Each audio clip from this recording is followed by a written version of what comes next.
I got to say, you was kind of hard to ignore. Your approach was pretty direct. I didn't approach you. I didn't even see you. What I don't understand is how you come to get yourself in such a fix. Yeah. The following program is intended for mature audiences. I've got to go. You don't need to go, Professor. Just stay here and visit. You afraid I'll go back to the train station? You might, so just stay here. What if I promised I wouldn't? You might anyway. Do you need to go to work? I was on my way to work. A funny thing happened to you on the way to work. Yes, it did. Will they fire you? UK NJ Project. You can call them. You got no phone. Anyhow, they know if I ain't there by now, I ain't coming. I ain't late sort of person. The Sunset Limited Review. Why don't you have a phone? Don't need one. Junkies are stealing it. Get a cheap one. Get too cheap for a junkie. Suppose I would give you my word that I would just go home and I wouldn't try to kill myself. Mm-hmm. Suppose I was to give you my word that I wouldn't listen to none of your bullshit. What am I, a prisoner here? You know better than that. You was a prisoner before you got here. Why don't we talk about something one more cheerful? Yeah, fuck yeah. You ever been married? There. Yeah. What? No, Professor, I ain't got nobody. Everybody in my family's dead. I had 2 boys, but they died a long time ago. Just about everybody I ever knows died, for that matter. You gotta think about that. I might be a hazard to your health. Now, you need to listen, or you need to believe what you hear. Because the point of where this is going, which you wanted to know, is that there ain't no Jews, there ain't no whites, there ain't no niggas, people of color. There ain't none of that. At the deep bottom of the mind where the goal is at, there ain't none of that. It's just the pure ore, that forever thing that you don't think is there. That thing that keeps people nailed down to the platform when the Sunset Limited is coming due, even if they think they want to get aboard. That thing that allows you to ladle out benediction on the head of strangers instead of curses. And it's all one thing. And it ain't but one thing. Just one. And that would be Jesus. Why? I gotta think about how to answer that. Oh, fuck! That's my point of view. I believe the primacy is... Did I really have my mic on the whole fucking time? God damn it, what a shit show this is starting out to be. Woo! That would have been real bad, dude. Almost just broke my microphone. This fucking stupid table. Goddamn recliner. This is no good. This is no fucking good. This is not the way that you want to start anything on a new channel. Apparently, I don't look. I have no thing. Watch. Nothing. What is that? Who made that choice? I didn't make that choice. I put a fucking picture on here. Like, why? Anyway. Look, everything's all fucked up. I didn't know my mic was on. My apologies. I'll edit this out later and fix it, make it sound good, whatever. For those of you who don't know, this is a review show.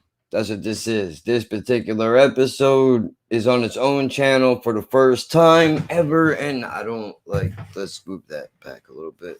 So here's the deal, dude. We were broadcasting this on my channel originally. We've decided to go and move it to its own channel. So now here we are, UKNJ Project.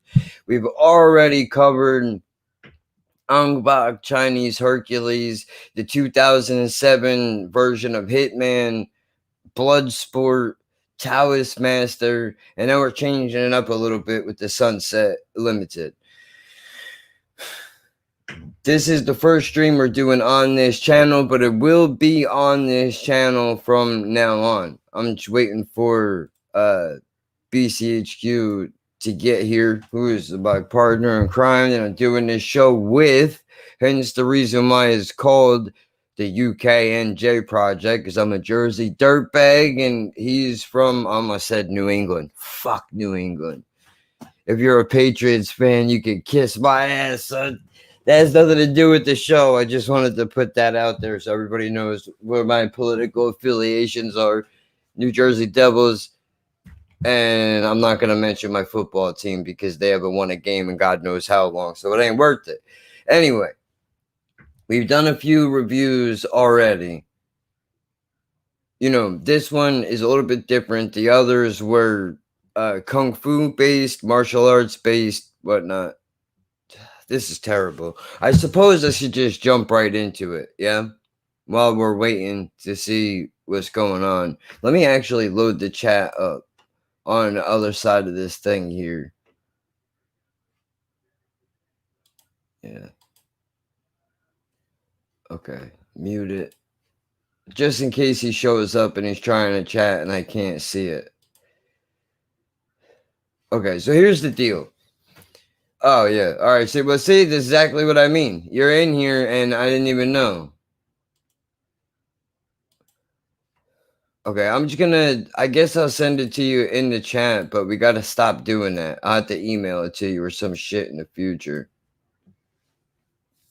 Just so that nobody pops in on us and, you know, ruins the show. Like I already fucking have. Like I already have. It's ridiculous. Can't believe I left my fucking mic on. That's such a goddamn rookie mistake, dude. You do that shit in like the beginning. You don't do this a year and a half in. You forget what you're doing. Hey, we're all allowed one, right? I take a couple more than other people. There he is. Hey. Yeah, making sure for a second there I got nervous. I was like, oh, fuck, could I not hear him now? What the fuck? But that's not what it is. All right. I just want to apologise to people as well because we're late again and it's my fault again this time. At least it's not my fault.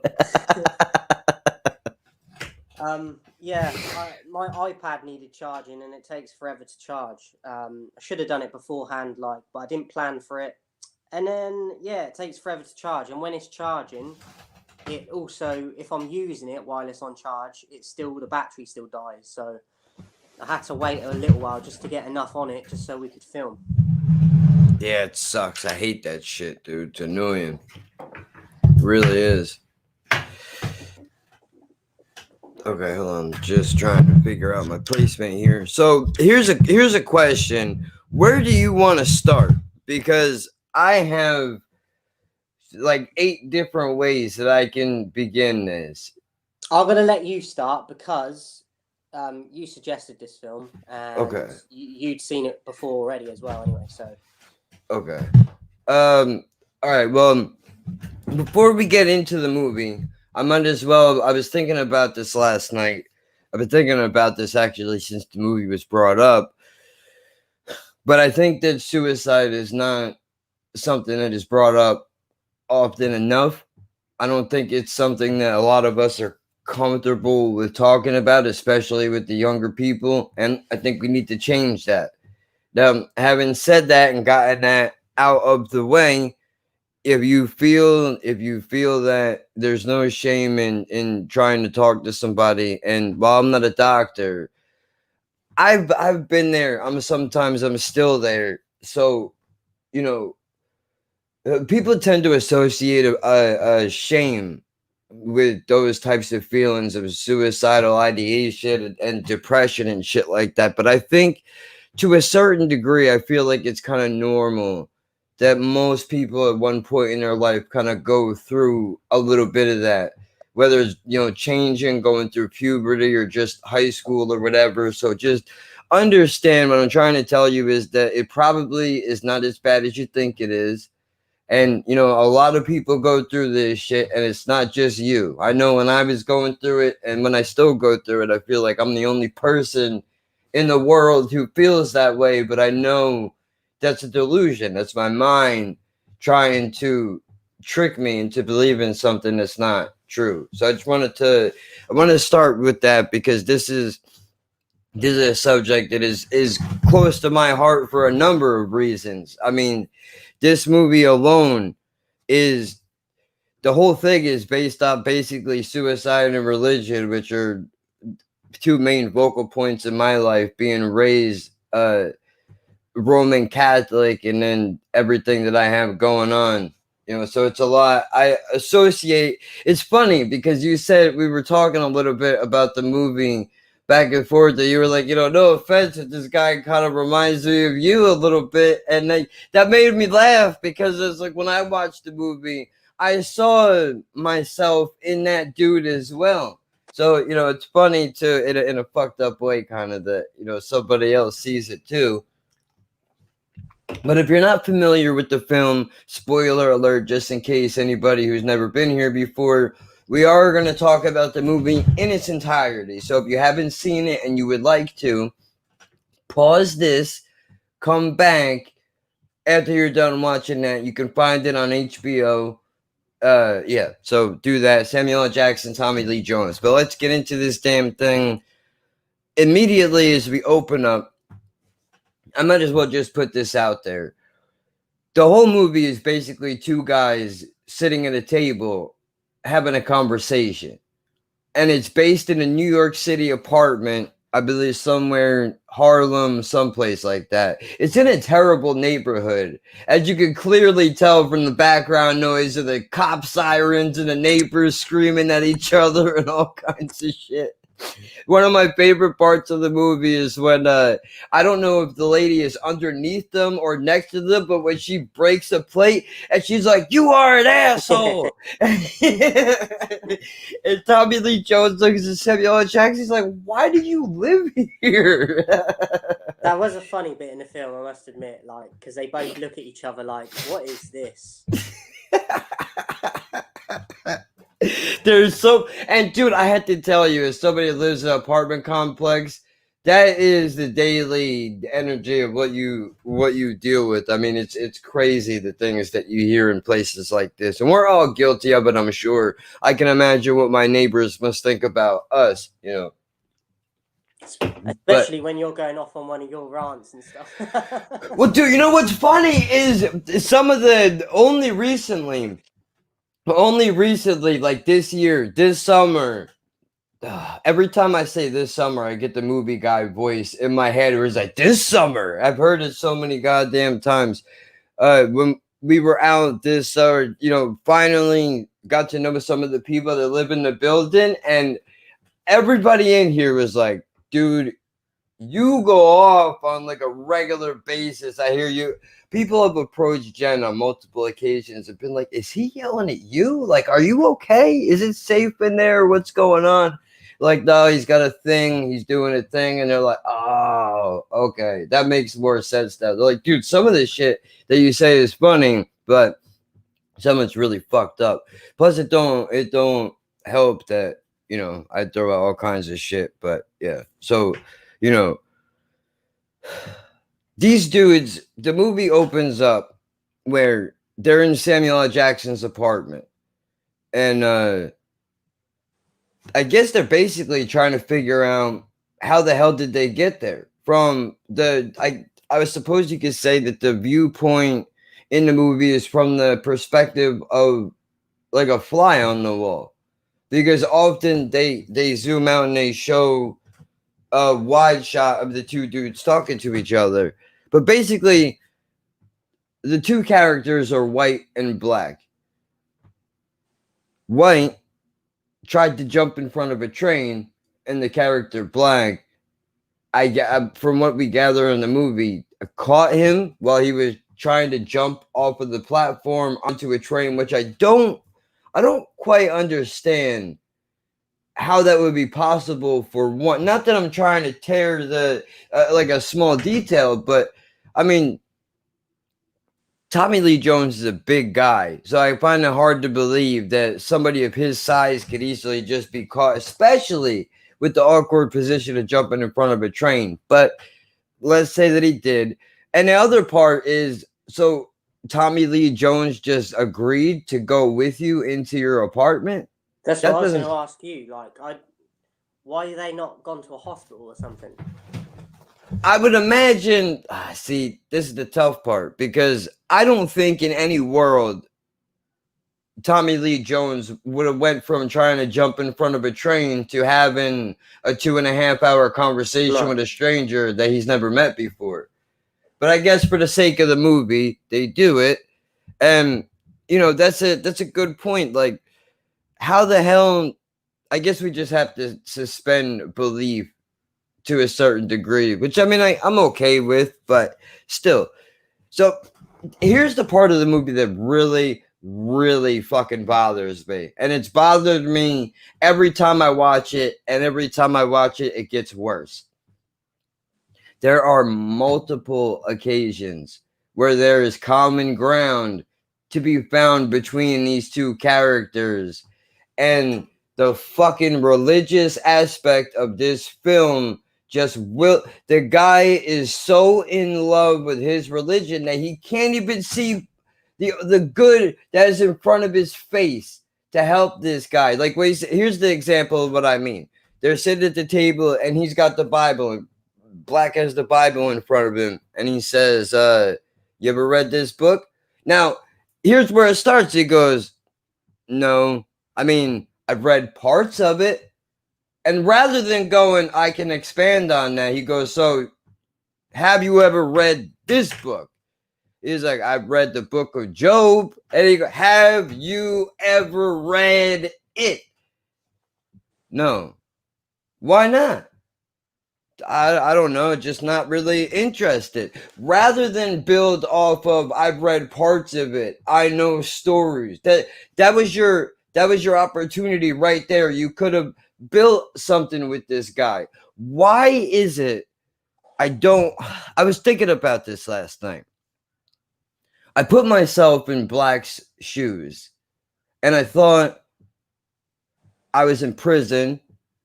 I got cut in half by another fucking prisoner. I'm stitched up. I'm in the infirmary. And then I hear a voice that says, if it weren't for the grace of God, you wouldn't be here. So now I equate that with, well, that changed my life and it saved my life. Now here's this person who needs help. This is the way that I can do it. This is how I can save this person, not realizing not everything is a good fit for everybody. And instead of just letting it go, he kept pushing it, which is the most difficult part to watch about the film, because of the fact that you're watching the opportunity that he could have to really change this guy, not to convert him to being religious, not even for them to be best friends, but he could have just easily been like, find a reason to live. The dude was eating with you and he's saying that the food is good. Is that not a reason to live? Don't you want to taste more things? Don't you want to experience things like that? But he never takes that angle. And that shit, it's infuriating because it's right there, dude. Ugh. I've got a major problem with this film. Please. The religious part of it already, I wanted to just throw my laptop across the room. Yeah. Because he's so doesn't believe in anything, but then you got Black, who is over a believer. Yeah, it's like there's no balance.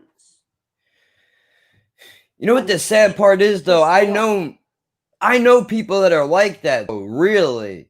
It just I guess your issue with it is the way that the film portrays it is there's no in between personality.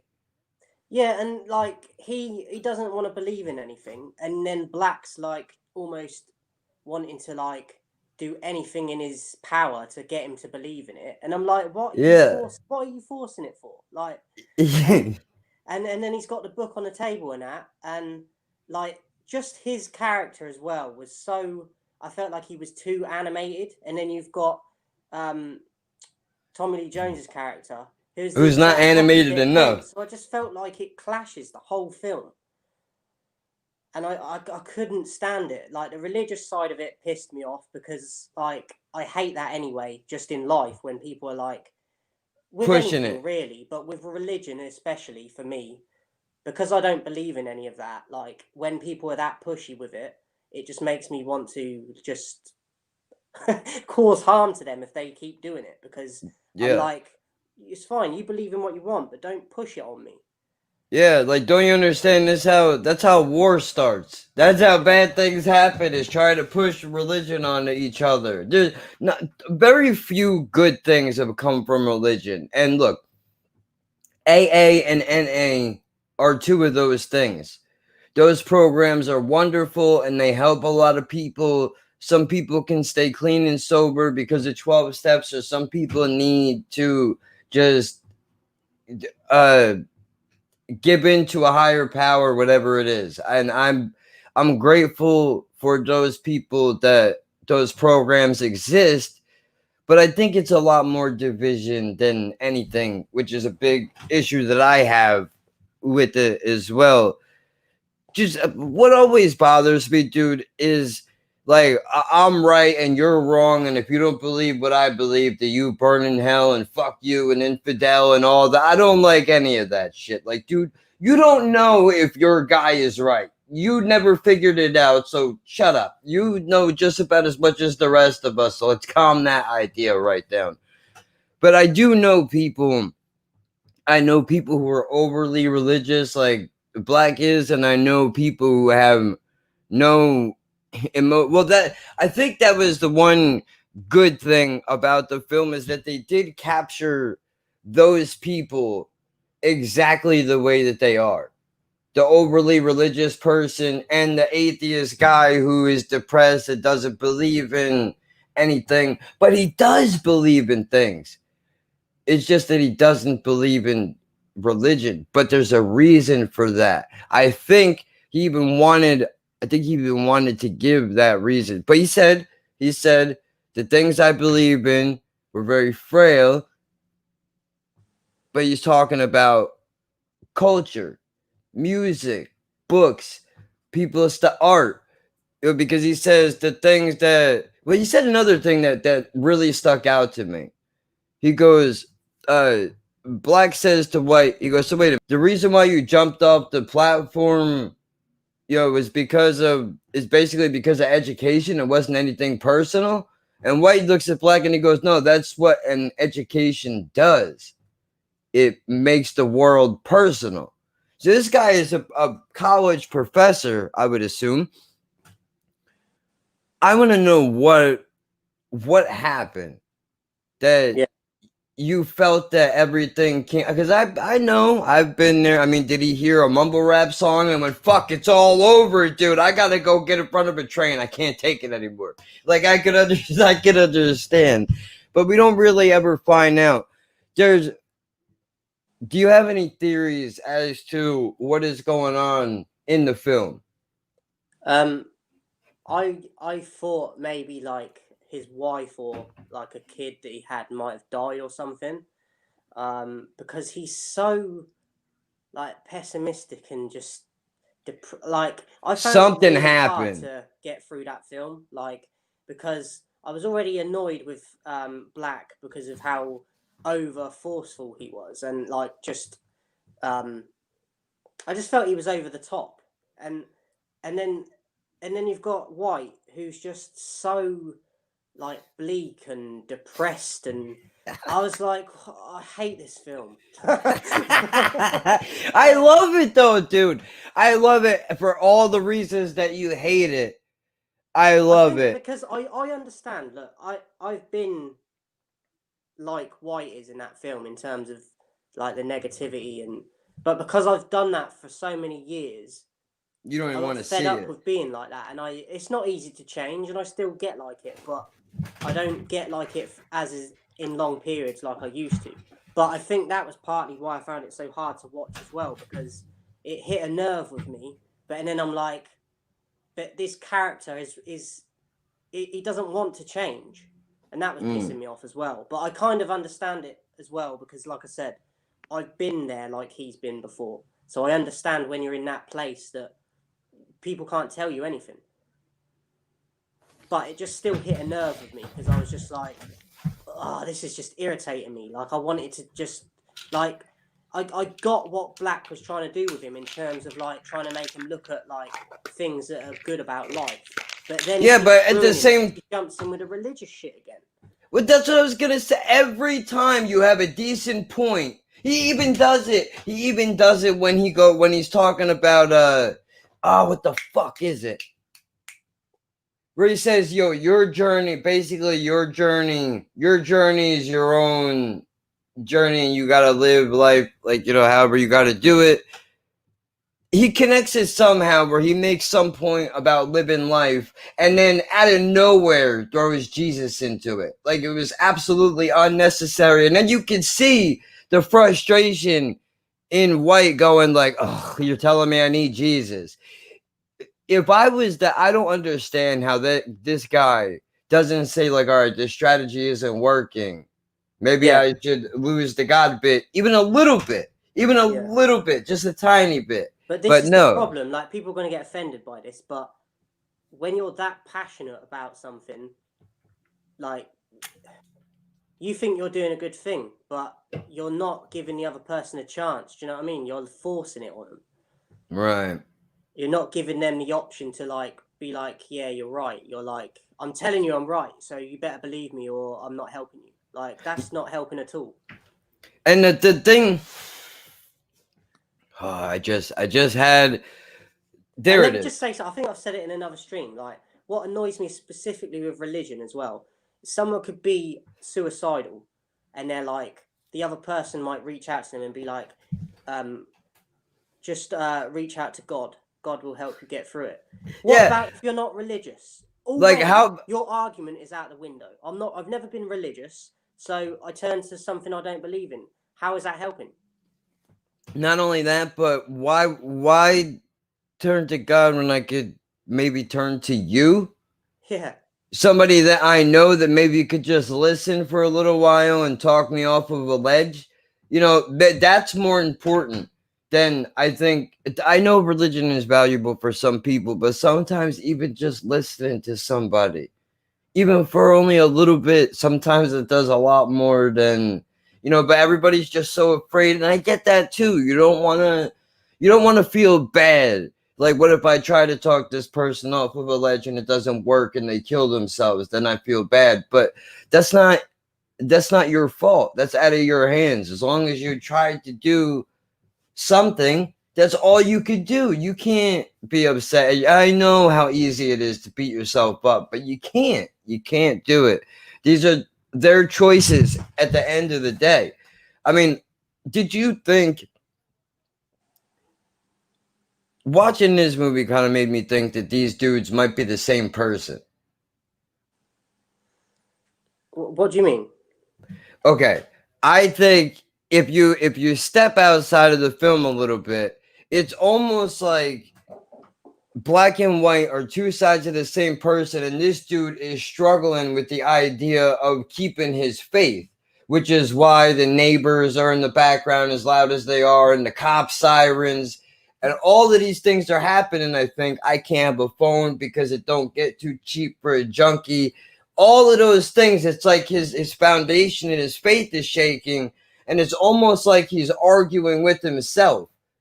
I mean, I don't know if that's true. I've never looked to see, but it would make sense to me because there are certain lines in the film when they're sitting down on the couch and he goes, "What did your daddy do?"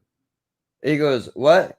He goes, or no, he says, I was like, "Yeah, I'm pretty sure he says that." And he goes, "Well, how you know he's not dead?" And then Black goes, "Is he dead?" And Tommy Lee Jones goes, "Yeah." He goes, "Okay, then. How would you know How would you know that? Or when Samuel L. Jackson is telling Tommy Lee Jones that he changed his life, used to like to smack people around and shit. Tommy Lee Jones is like, well, you were always in trouble, weren't you? Wait. How would you know that? You just met this guy. So are you assuming? Like just certain things just kind of make me think like maybe this is one guy arguing with himself, especially because at the end of the film, he's like, you give the words to him. How come you didn't give them to me? Like, I dude, did feel more near the end. Like I got to be honest, I didn't pick that up like throughout the film, but yeah. I think near the end, I did feel like White kind of grinded Black down to the point of like he was almost not believing, like you were saying, and then at the end, he's arguing with what he's been like praising the whole film, basically. Right, but that's because I think Black was too heavy on the religion and he needed to tap into the humane side of himself and express that because he was holding on too strongly to the words. And I know people do that, but when you're depressed, you need a human connection sometimes. You don't need words in a book are not gonna fucking help you. You need a living, breathing fucking thing. Fuck, man. I like at the beginning of the film. There's a few funny bits in it.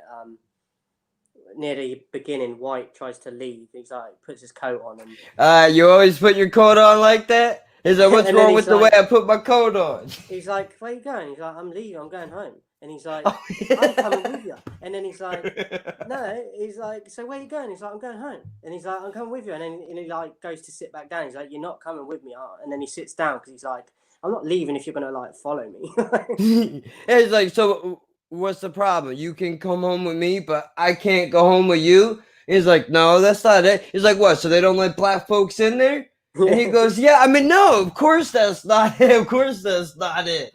Like, dude, that shit was great. The alcohol thing was great where he's talking about his buddy Reggie. Him and a bunch of his friends are drinking, and some lady shows up. They're all alcoholics. They're all hammered. And some lady, Evelyn, that's her goddamn name. Evelyn shows up, goes in the kitchen to make herself a drink. That guy, Reg, gets up, goes to do the same, and now the bottle's gone. So the story goes like, haven't been around a few drunk people in his time. He searches for the bottle in the cabinets and the toilet and all that shit. He's like, where did you hide the whiskey? She can't understand what he's saying. He goes, blah, blah, blah, blah, blah, blah, some shit like that. Like, I hid it in the toilet. And then he says something like, did you hide it there a lot or something? And he's like, more than you think or something. And I was like, yeah, like that's a hiding spot for drunks to hide in the toilet because where do you end up when you drink too much? Fucked up. I felt like this film was like a big therapy session. Yeah. It is in a way. It really is. I've just got too many problems with it. Like I thought, I got some quotes now that they said in it. It was like some more funny things, like when Black's talking to him about White when he was about to save him, and he's like, and then I saw your honky. He's like, you was hollering at us, and then he's like, this big black angel looking had to come and save your honky ass, and I was like, I just thought it was quite funny how like some of the quotes and that he's got in it. Oh yeah. You think some big black angel got sent to come and swoop your hunk ass up at the last possible minute? Yeah. And I can't remember what the line is before it, but he says something and then says, "That's as strong as a man's breath." And I was like, yeah. He says something like the dialectic Muhammad or some crazy college shit. He goes, woo! That's there was a strong few as like a bits in the man. film where I had to rewind it because like he said it and I was like, I caught like an odd word here or there, like the honky ass. I was like, wait, what? And I had to go back and listen to the whole sentence again. That reminds me of the jailhouse thing, dude. To my recollection, it was only a bunch of niggas. You use that word? Another scene that I don't understand. Like he goes so over the top with it. I think that was fan service for Samuel L. Jackson fans, to tell you the truth, because that's what he's known for, is Well, to that be. scene was like you said to me privately. He was the same sort of character in bits like he was in Pulp Fiction. Yeah. Like that aggressiveness in that, and that scene in particular, like is like you could picture him doing that in Pulp Fiction with that character. Well, there's that, and I also think that if you could connect, I doubt that they do, but I know people like to connect movies together. I think Jules from Pulp Fiction and Black from Sunset Limited are the same person. Here's why I would think that, because at the end of Pulp Fiction, Jules is like, dude, I'm turning my life around. I'm gonna give up my wallet and I'm just gonna go find God or whatever it is that he needs to do. And he decides to leave that life behind. And then in this movie, you got this guy who's been in and out of jail. He's done horrible things and he's tried to turn his life around. I know the two films are not connected, but I thought it was kind of I can see what cool. you're saying with that though. Like it would make sense, like because it kind of adds up in like a timeline, doesn't it? Like you could say this is him now, like after he said that he's going to turn to God and that, and then this is him like as that other person maybe. So it makes me wonder. It makes me wonder if because the Sunset Limited actually was a Broadway play. I think it might not have been Broadway, but I know it was a play. It was written a long time ago. I wonder if maybe Tarantino could have been influenced by that a little bit, but that wouldn't make much sense. I thought Tommy Lee Jones in this as well. Like as much as I hated it, I do think that he would nailed like the person that's suffering and like the depression, and it was just too over the top for me because I felt like I just wanted him to have glimpses of like happiness, and I didn't feel you really got it from him, and well, you kind of did near the end, but it was twisted because he gets enjoyment out of being miserable. Right. And I know I've done that before, and I feel like a lot of my family and that are like that, and that's something that I got tired of. I wanted to be happy from being happy, like instead of what you got against being happy? Well, there ain't no such thing, not for nobody. Because there's things in it. He's like, I'm a professor, but I'm a professor of darkness. I was like, oh, why don't you just shoot me now? Like, like it got too heavy for me, this film, and I was like, I can't. Like, I got a little bit angry towards you. I was like, he's made me watch this fucking film, and we could have watched something else.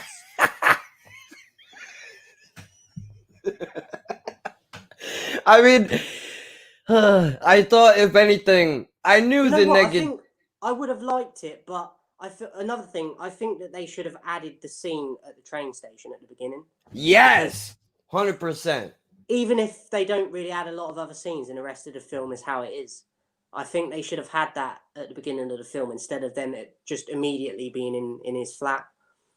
Right, because then at least it would have explained things, even though because they did go out of their way to show the train station in the beginning. Yeah. So why not even give us even if they did a far out camera shot where you just saw one dude trying to run towards the platform and the other guy just stop him at the last minute. Don't have to be close up. You can use two stunt guys, whatever you got to do. But you know, it does suck that they left that part out. I mean, I know that the main focus, I suppose, is the conversation, but I think there was a lot of good things. I know the negativity is really heavy, but there's a lot of good things that could be taken out of this. I think even from a person who is that depressed, even their point of view, you could take something away from it, which is that, you know, maybe stop to value things a little bit more. You know, while you're not in that depressed moment of your life, just take a second to enjoy the things that you can. Because if this movie has showed me anything, it's that for whatever reason, you know, it could just be over at any moment. You know, whether you throw yourself in front of a fucking train or you're stuck inside an apartment that you can't even have a goddamn phone because the junkies will fucking steal it. It's a rough situation. But I think there was a lot of exploring in black and white culture as well. It was light. It was really light. I kind of wish they would have went into that a little bit more instead of leaning so heavily on the religious aspect of it. But when they were eating and talking about the city and stuff like that, because White even asks him, he goes like, when Samuel L. Jackson is talking about how there's a lot of influences in a gumbo dish because, places like New York City and New Orleans, like a melting pot of different people from all over the world. And White goes, was there any white people over there?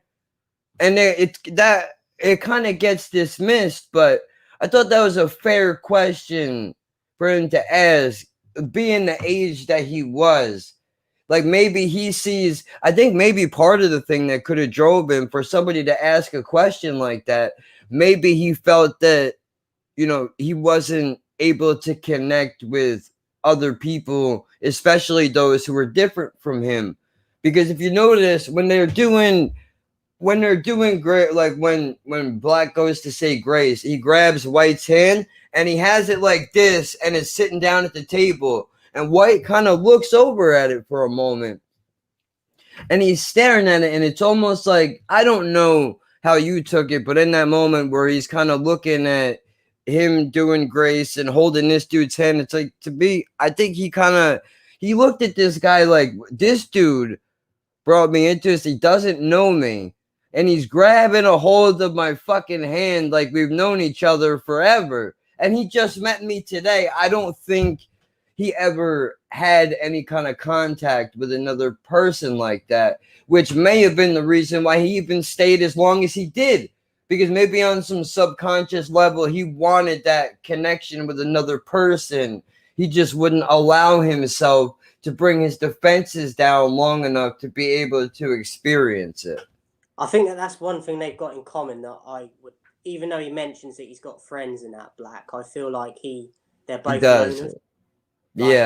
Like he just goes to his job and then comes home. And like, I think that comes out as well because he even sort of throughout the film, like not more near the end again, like he tries to leave a few times again. He's like, no, just stay a little longer. And it's almost, why are you hoping like if I stay long enough, God might talk to me?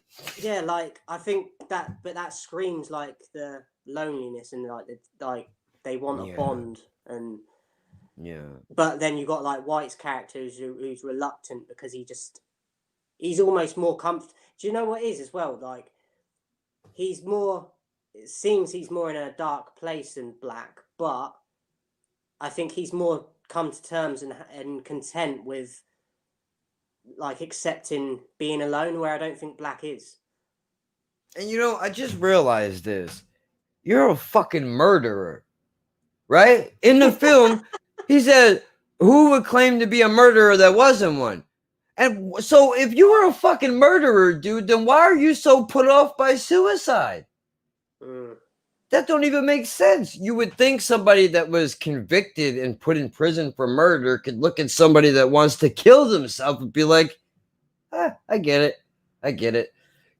Because that is the polar opposite of what depression is, but I think it comes from the same emotion in a way. The same thing that drives you crazy enough to kill somebody is probably the same thing that could drive you crazy enough to kill yourself. So many things, so many missed opportunities. Oh, it's a goddamn shame. There's I've got more lines, like quotes from the film, and they're talking, and before he even like pulls him up on it, I caught it, and he was like, Black's talking to White, and he says something, and then he says honey, and then before he pulled him up on it, I was like, whoa, and then White's like, why'd you keep calling me honey? And then he's like, I can't remember what he says to him, but I just wrote that down because I thought, because like I said, I caught it before he even responded to it. I was like, yeah, that is a bit weird. Like, yeah, he's like, it just that's an old Southern thing. He says something like that. Like, I don't mean nothing by it. It means you're amongst friends.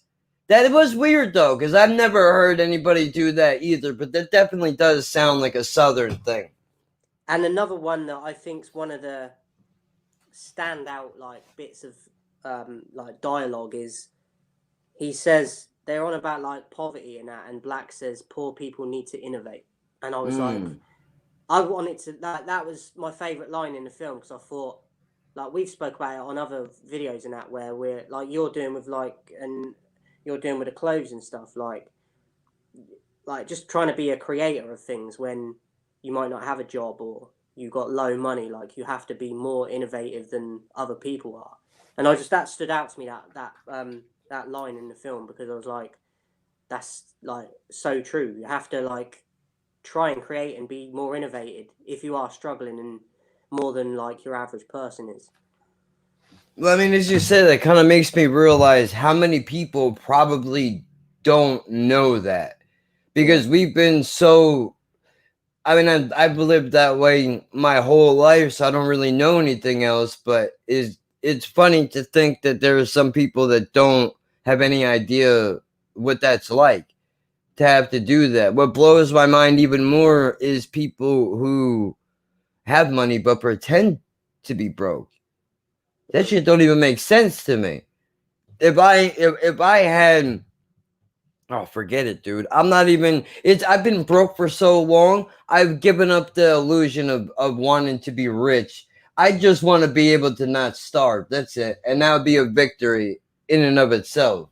I was just want to say the only thing that I can think of like is the people that don't sort of act like they're rich or not even rich, but more in a better place than a lot of people are with money. Like, I probably would be like that.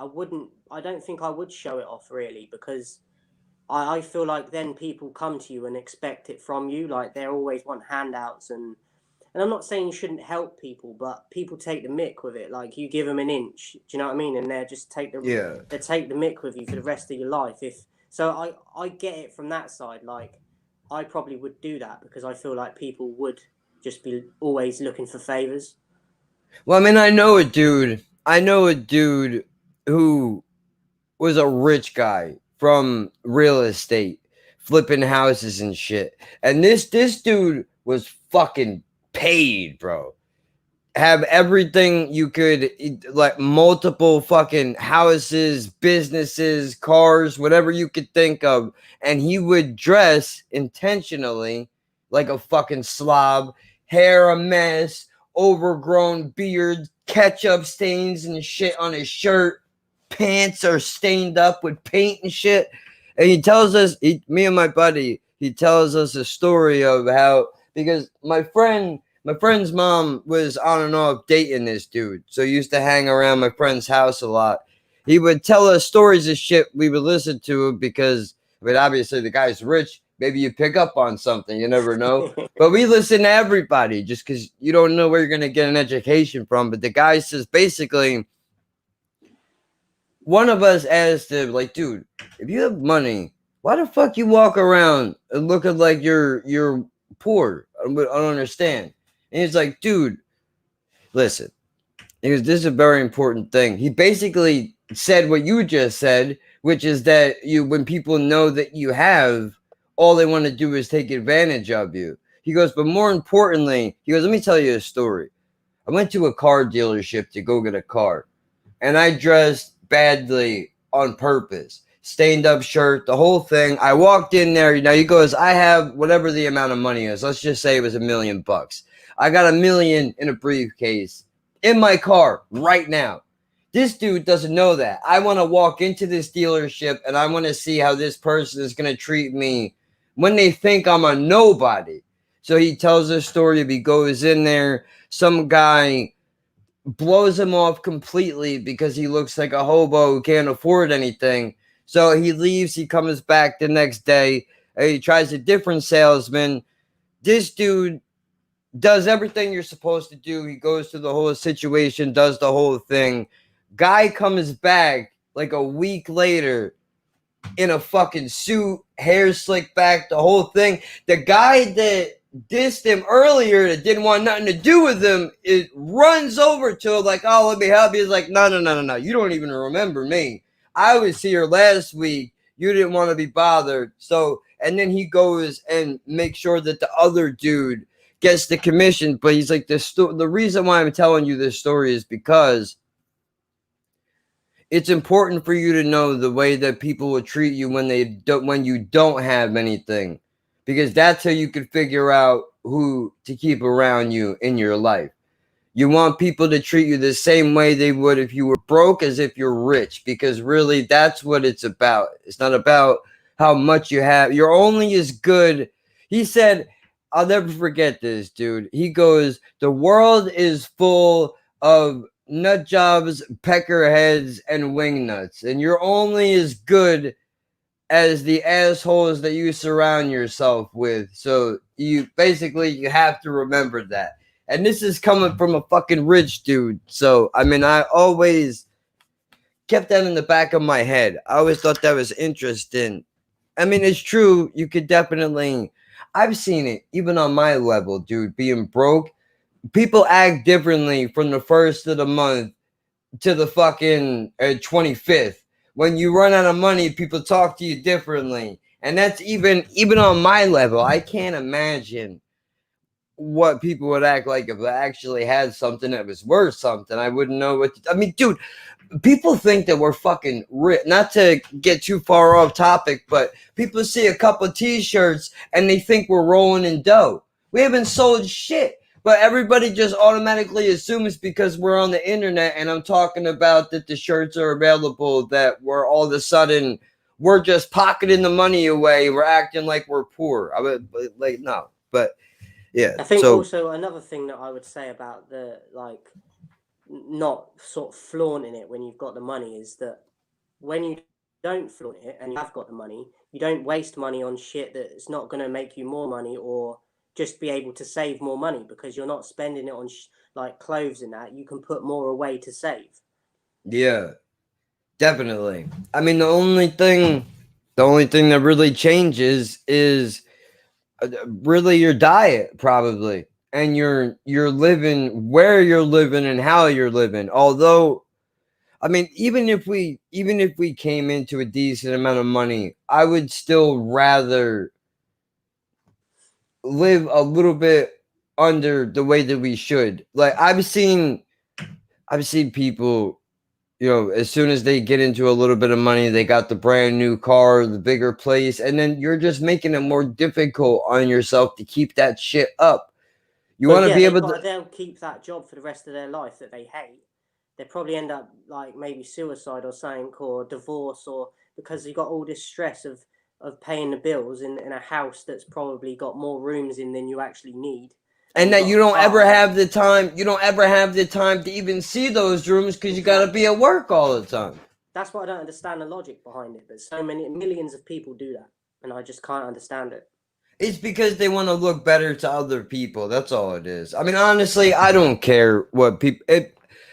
The way I feel about it. The thing is, though, is like you come into this world alone and you leave alone. So what does it matter what you look like to people? It shouldn't. And the way I feel about it is, if you can't hang with me in a low-income apartment complex, then you don't hang with me when we get out. If we ever get out of here and we move up in the world, you know, it's a privilege. And I'm saying that for everybody, just like it should be for you, everybody that's watching. The people who you have in your life should understand, and the same thing goes for you, for them, that it's a privilege for you to be in somebody's life, to have friendship is a privilege with other people. But I think also what people don't realize as well is that whilst money could help with certain things, it's going to add other shit to your life and other stresses that wouldn't have been there. Like when you was wishing you had money, you've now got problems because of money. Dude, I don't know why. I guess it's something about my face that I get weird people telling me things, dude. I was a Jen's pain management doctor. As a Jen's pain management doctor a couple of years ago. This dude, I'm standing outside, not saying nothing to anybody. And this guy just walks up to me and he's like, "What's going on, man?" I'm like, "What's up? What's happening?" He's like, I don't know. I feel like talking. You want to have a conversation?" I'm like, okay. So this dude goes to then tell me that apparently at one point he worked for the WWE. Whether it's true or not, I don't care. I'm into a good story. Tell me whatever you want to. Basically, this dude says at one point I was fucking Doink the Clown in WWE. I had all the money. I had fucking yachts, 5, 6 bedroom houses, bitches doing coke off my dick and shit. It was great, dude. He goes, but I was fucking miserable. He goes, I had to get everything to realize that I was happier when I had nothing. He goes, I was never more depressed than when I should have been at the top of the world.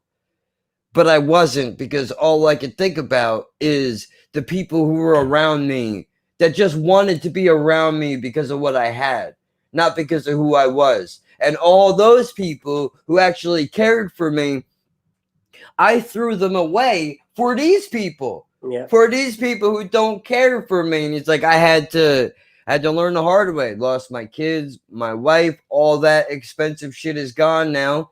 All those people are gone, and what do I have left to show for it is this fucking car, which was some, older, newer convertible. But he was like, this is the only thing I have left out of this life, dude. And he's like, I know. He goes, just by looking at you, I can tell that you're broke and you're fucked up. But he's like, I promise you, you're probably happier in your fucked up life that you think everything is no good than I was at the top of the fucking world. And I know that sounds crazy. And to even cement it further, my friend Doug got a job opportunity and moved out to California for a while. I mean, he has since moved back to New Jersey, but this motherfucker moves out to California. He's making more money than, either of us could have ever fucking imagined that he could be so successful.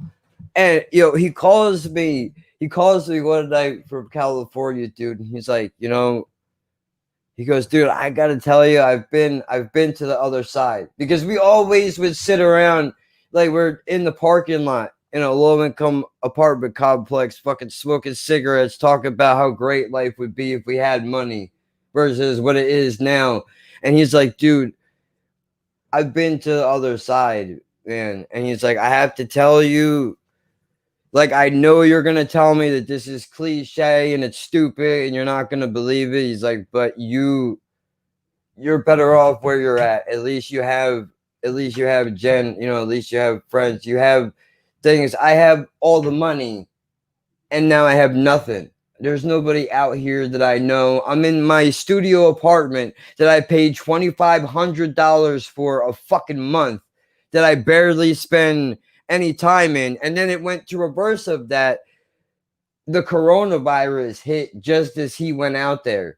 So he went from never being in his apartment to only being in his apartment.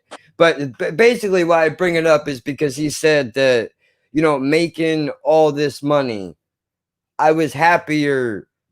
I didn't realize how much better off I was having nothing and being around my friends than having everything and being around nobody. So, look, I don't know if I would say the same thing as all of them if I make it to the other side, which I don't think I will.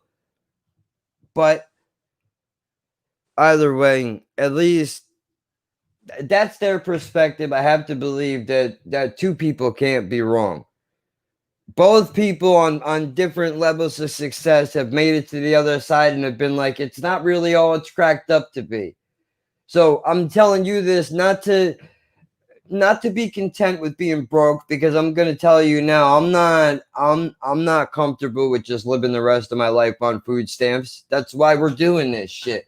We're trying to make a path for ourselves to do better, but it's all right. What I'm saying is, being broke is a pit stop to doing better, and it's okay to have that pit stop in your life. It builds character. And the It thing that worries me is that, like, not always in life, like, even if you get a huge amount of money, like, it's not guaranteed that that money's going to keep coming or it's going to yeah. keep. So, like, if you're not used to struggling or living life without that money that you might run into, when that money goes again, how are you going to deal with it? Dude, I mean, this is one.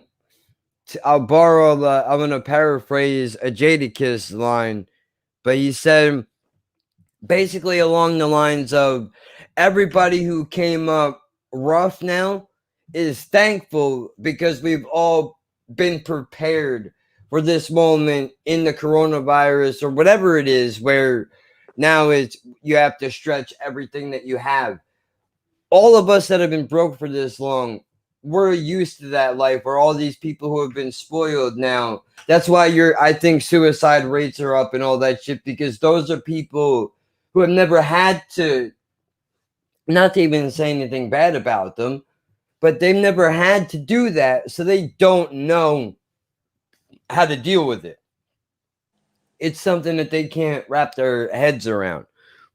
I But think with some celebrities in that, like, a lot of them think that, like, they strive all their life to get the money because they think that's going to make them happy. Then they get there, and then they end up, like, committing suicide in that because they probably haven't got, like, a partner or kids or anything. And like you said, they might have, like, acquaintances and people that they work with and have parties now all the time. But and then parties finish and they're in their mansions or whatever by themselves, or they're with people that deep down they know are just with them to fucking get money off them and be yes men. Like, then they end up killing themselves because they think that all their life that money was gonna, that's what happiness was, and now they got I've it. s- Not. I've seen those people, the yes men. A friend of mine used to work in a car dealership, and he was making like decent money for a young guy. Say like I don't know, 1,600 a week just in a paycheck and then plus commissions or whatever. And he would have friends of his who turned into yes men. Like, oh, I want to go to Atlantic City and I want to burn my whole paycheck. Oh, yeah, let's do that. They're going with you just to go for the ride or because they want a piece of what you have. Meanwhile, I'm the asshole in the background going, dude, don't blow your check. Don't, it's not. And then, of course, afterwards, they realize these yes men, dude, they're not good for you. You need people in your life that are going to challenge the way that you think. And if you don't have those people in your life, you need to go and get some. I mean, that's one of the reasons why I really enjoy doing this, is because I think we kind of keep each other in check because of how different we are, how differently we think about things. It's important to have that dialogue between each other, especially now in today's day and age where everybody is, if you don't agree with me, then you drop dead, you're a piece of shit. No, I want you to disagree with me. I want to see your perspective. I want you, because I'll tell you the truth. When you said that you didn't like the movie, dude, the first thing I thought was, I'll bet you he'll say it was too negative. And then my second thought was, how the hell am I supposed to do anything with this guy if he's gonna hate everything that's negative? Then my third thought was, well, you could think that way, or you could use this as an opportunity to try to figure out, is it possible that you could explain that it's more than just the negativity and show what's underneath the surface? Like, you could view this as a unique opportunity. So it is about perspective in a way, but at the same time, I think it's healthy to challenge your own ideology, especially your own. I personally believe you should reevaluate your logic of thinking on a regular basis, maybe even when once a month. when I watched it and I was like, how am I going to tell them that this is just not for me? I mean, especially because you've mentioned it in other videos and that, and you've been talking about it for a while, and I was like, I was so excited because I But- figured if there was any movie that would be in your wheelhouse, dude, it would be this one. And I didn't even stop to consider the suicide part of the fucking movie. Didn't even occur to me.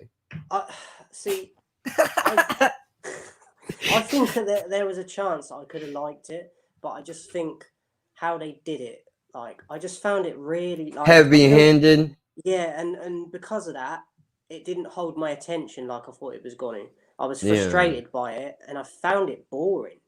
Like, Well, I understand that though, because at a certain point you're like, all right, dude, we get it. Yeah. You love Jesus and this guy wants to die. Can we move on, please? Anything else? Anything else? What color Yeah. socks are you wearing? Give me something, anything. so I think it's like, because it's a mental health theme in the film, like, I want to like it because it's always something that we've always spoke about, and obviously I do videos on my channel and stuff about it. So I did want to like it, but I just think the way they did it for me, just like I said, I think that they should have put like the train scene at the beginning just to make it a little bit different.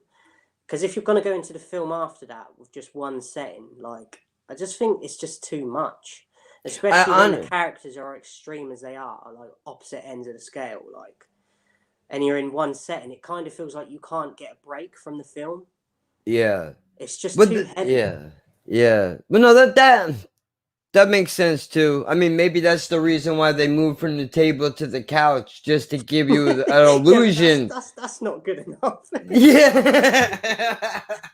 Like, the closest you get, other than the tunnel scene at the beginning, is the end scene when it pans out of the window. And I'm like, is that all you're going to give us? Like, fucking hell. Oh, I mean, dude. Like, I understand the mental health side of it, so I do think that they nailed it in terms of that. But I feel like there was just too far. It was too dark. It was too negative. It was too depressing.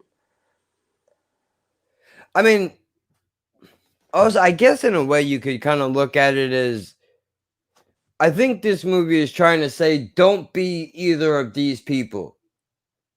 Well, I hope so. Don't be so extreme on either side that you can't hear reason when somebody's trying to tell it to you, even if it is wrapped up in craziness, right? Like, Black had a lot of good points, but it was wrapped up in overly religious nonsense. Not to be disrespectful, but you know. And then the other end of it is, you know, I was so depressed, I find no reason at all to live. Come on, this is how guy. dark. I quoted one of the things he said near the end because I was like, God, shoot me now. Because I think I know what you're gonna say. Go ahead. He says, I want the dead to be dead. To be dead. I knew you were gonna say that. I knew you were gonna say that. I don't. If I had to meet my mother again and do all that all over, only this time without the prospect of death to look forward to, bro, I knew you were gonna. Look, this I film, feel I'm like not even that joking though. now. If you're suicidal and you're delicate at the moment, don't watch this film.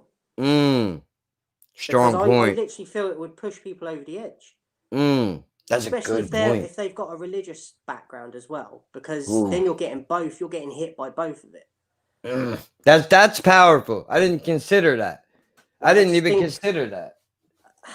But that's because when I watched it, I guess I shouldn't say that it was, you know, when I watched it, the first time I seen it, I wasn't necessarily suicidal. It did bring me back into that wheelhouse, not gonna lie, because the emotions are strong enough that it puts you back there if you've been there.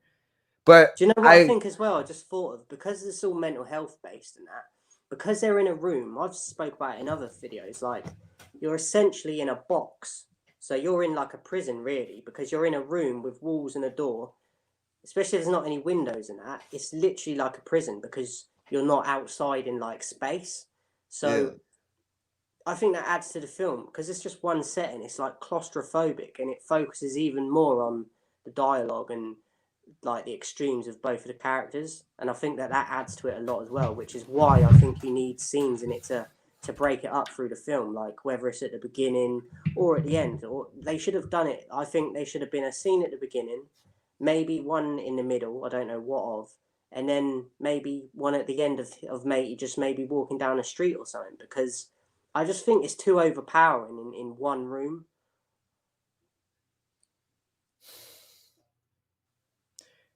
Kind of. What could they have done? Where could they have gone? That's the question that I have. Is I understand exactly what you're saying, but where do we put them? That's the. I mean, yes, in the beginning, the train station, 100%, and then in the apartment, where would they go? I mean, should they have left and gone to White's apartment? I think that I could don't have been. no, because then you're going to someone else. I don't necessarily. I mean, you could, but I feel Not like well, I mean, just to get the journey from the one place to the other, but then you make a good point though, then you're just going into another place. At least maybe going to see, I don't know. See, I think maybe you could go to his place, and then you might see like a picture of like a family that, and then he reveals that like they're not there anymore, something like that. But then I just feel like after that, again, you're stuck in another house. Like, Right. Yeah, I where do don't you know. go Maybe from they could have there? filmed a scene where they're like walking somewhere outside. I don't know, but I just feel like Yeah, just because the being way they made it seem was if I let this dude out of the door, then he's just immediately going to jump in front of a train. Like yeah, there's yeah, yeah, nothing that's gonna happen in between then. yeah. Which that kind of sucks.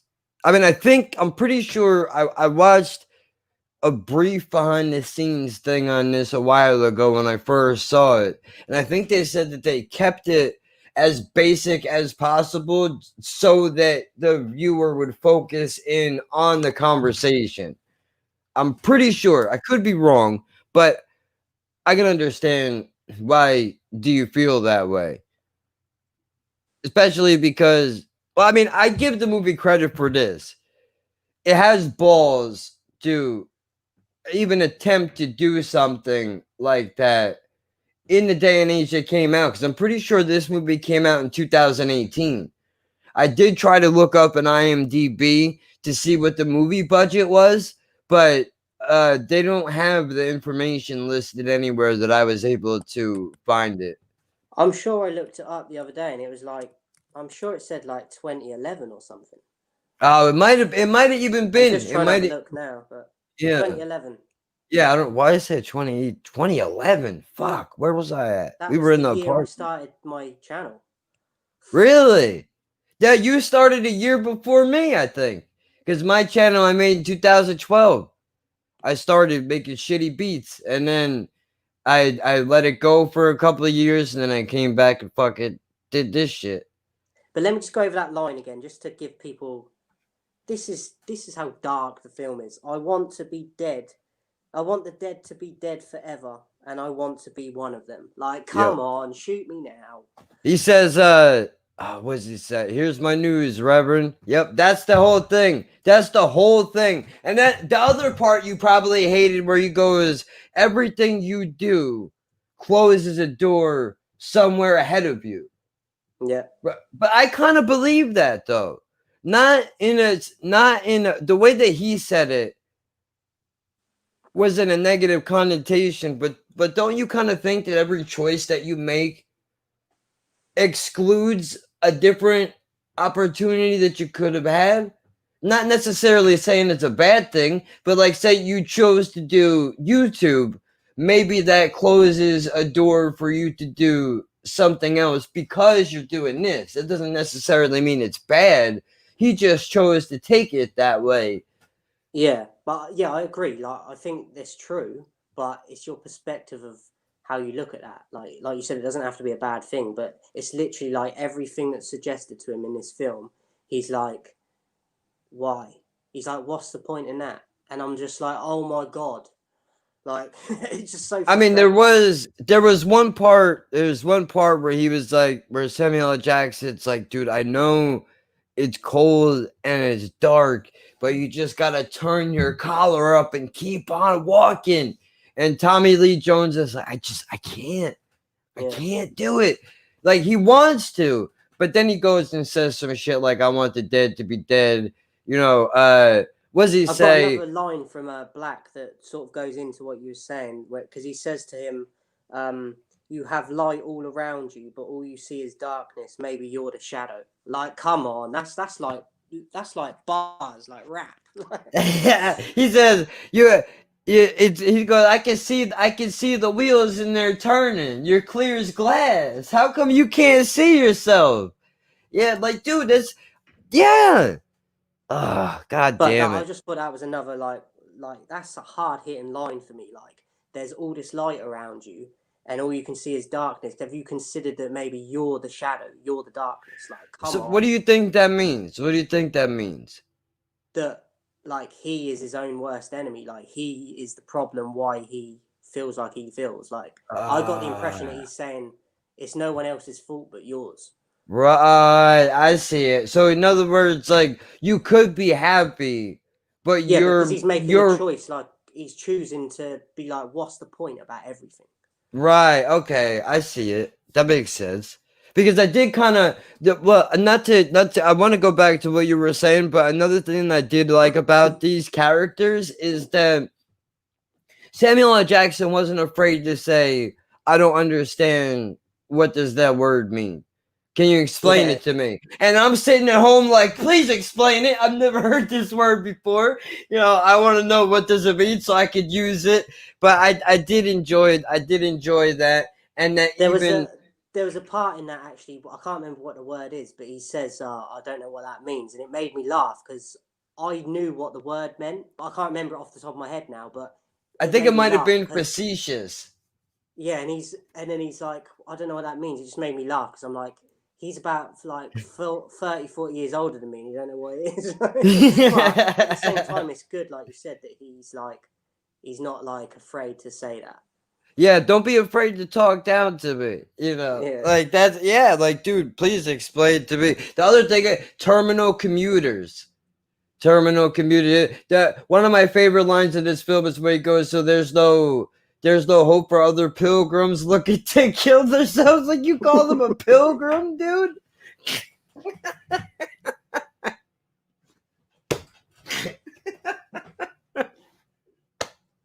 I can't.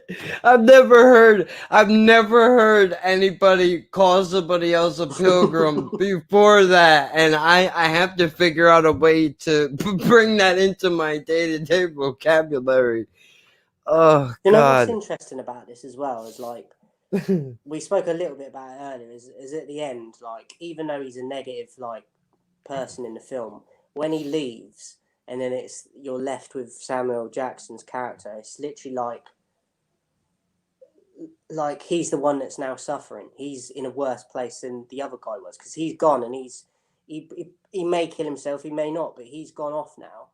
And then you're left with Samuel Jackson's character, like, arguing with God or whatever. And I just thought that was interesting because, like, throughout the film, he's the more positive one. And then at the end, it's like, he's like, oh, I'm stuck. I don't know what to do now. And it was almost like he was suicidal. Yeah, that's how I took it too. But I mean, that does. He went too far. He went too far. You have to realize what your limitations are sometimes, and I don't think that he didn't do that because he got too caught up in trying to convert this guy rather than actually help him. I think that is one of the biggest problems, and probably why he failed, because he was doing it for a selfish reason. And I don't even think that he realizes that. But he did. I mean, the end speech there where he goes, where White goes, I want the dead to be dead. You know, your brotherhood, your fellowship is a brotherhood of pain. And if that pain were collective instead of nearly reiterative, the sheer weight of it would drag it down until it was not even ash and brotherhood. Basically saying, like, all you guys are doing is giving yourselves false hope. I thought that was kind of an interesting view on it, where he goes, prepare me, your religion prepares people for more life. Give me a religion that prepares somebody for death. There's a church that I might enter. Like, I think that's an interesting point of view, because what if he's right? I want there, as unreligious as I am, I mean, I agree with White. I don't want to live the whole afterlife dealing with my fucking mother. Who wants to do that? She's annoying. She's a terrible person. But I mean, I'm terrible for saying it, but it's true. If I had to, I laughed so hard when he said that, dude, because I really do feel that way in my heart. Could you To, can you imagine being like going to like if there is a heaven, you're all excited and you walk in the door and like the last person you want to see is the first person there waiting to greet you. Like, and you have to be heaven, nice to them or you can't get in. Suddenly, heaven is actually hell. Like, what's going on? Yeah. Ooh, like, oh, what the fuck? I thought I did good. What the fuck? Oh, shit. I'm just gonna run to the toilet quick. Yeah. Dude. Oh, my God. That's too funny, man. That really is too fucking funny. But this is the problem. I really would not want to have to deal with my mother all over again, dude. That shit would be terrible. It would be terrible. I know it sounds like a horrible thing to say, but I really do mean it, though. Like, she's an asshole. I'm not saying that I'm not, but I mean, dude, I can't. I don't like fake people. It just so happens that the person that brought me into this world is one of them. I'm an equal opportunity offender. You know, if I don't care who you are, Simple as that. But I mean, there's a lot. I agree with BCHQ here. If you're depressed, maybe this is not. This shouldn't be what you watch to make yourself feel better. It may push you over the edge. It may.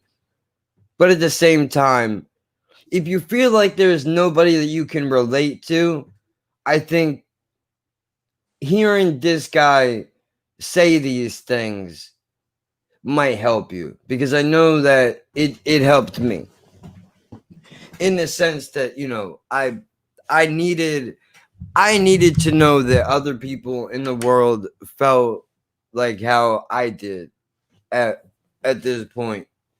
Like, I pull the pillow out from underneath me, and now I'm small. So now I gotta figure out the angle here so you can see when I'm talking to you. There, I think I'm all right now. For me, this movie, it gave me somebody to relate to, because I needed. When you're depressed, you often do feel like you're all alone. Nobody in the world feels like you do. So to hear this dude, and especially somebody who's a college professor, who's been around, he's seen things probably smarter than I would ever be in my life. But it just goes to show you that education doesn't necessarily, it doesn't prevent you from, depression doesn't discriminate rather. If you could be a college professor, you could be a high school student. Depression doesn't give a fuck. It's going to take you either way. So I think that this is the bigger conversation, I think, is about suicide and shit like that. It's a big thing as well. Is like, even if you're doing something that you love, like you still need to have like downtime and a break from things. And if you're trying to do something at like the best of your abilities and at a high level, like, you can't get them breaks that you need in life in terms of like getting away for a bit and just relaxing, because people expect things from you, and then you probably end up falling out of love with what it was that you was always passionate about, because Like even with YouTubing now, I've had it before. I have to go away and stop making videos because I feel like I'm burnt out, and it sounds stupid because, like you've said before, people think you just sat there recording and talking or whatever. But sometimes you get to a point if you're doing it every day, you're like, this is too much. Like all I'm thinking about is doing videos instead of like actually like living a life. yeah, like it's crazy. Well, So dude, I mean, that's what happened to me with the. I started doing reaction videos because I love music. I couldn't live without it, and I thought, what would be a greater idea than that? And then doing all these videos and the negativity that comes along with it. And I'm not a positive, and I understand if you say you don't like something, you're inviting people to give you an issue.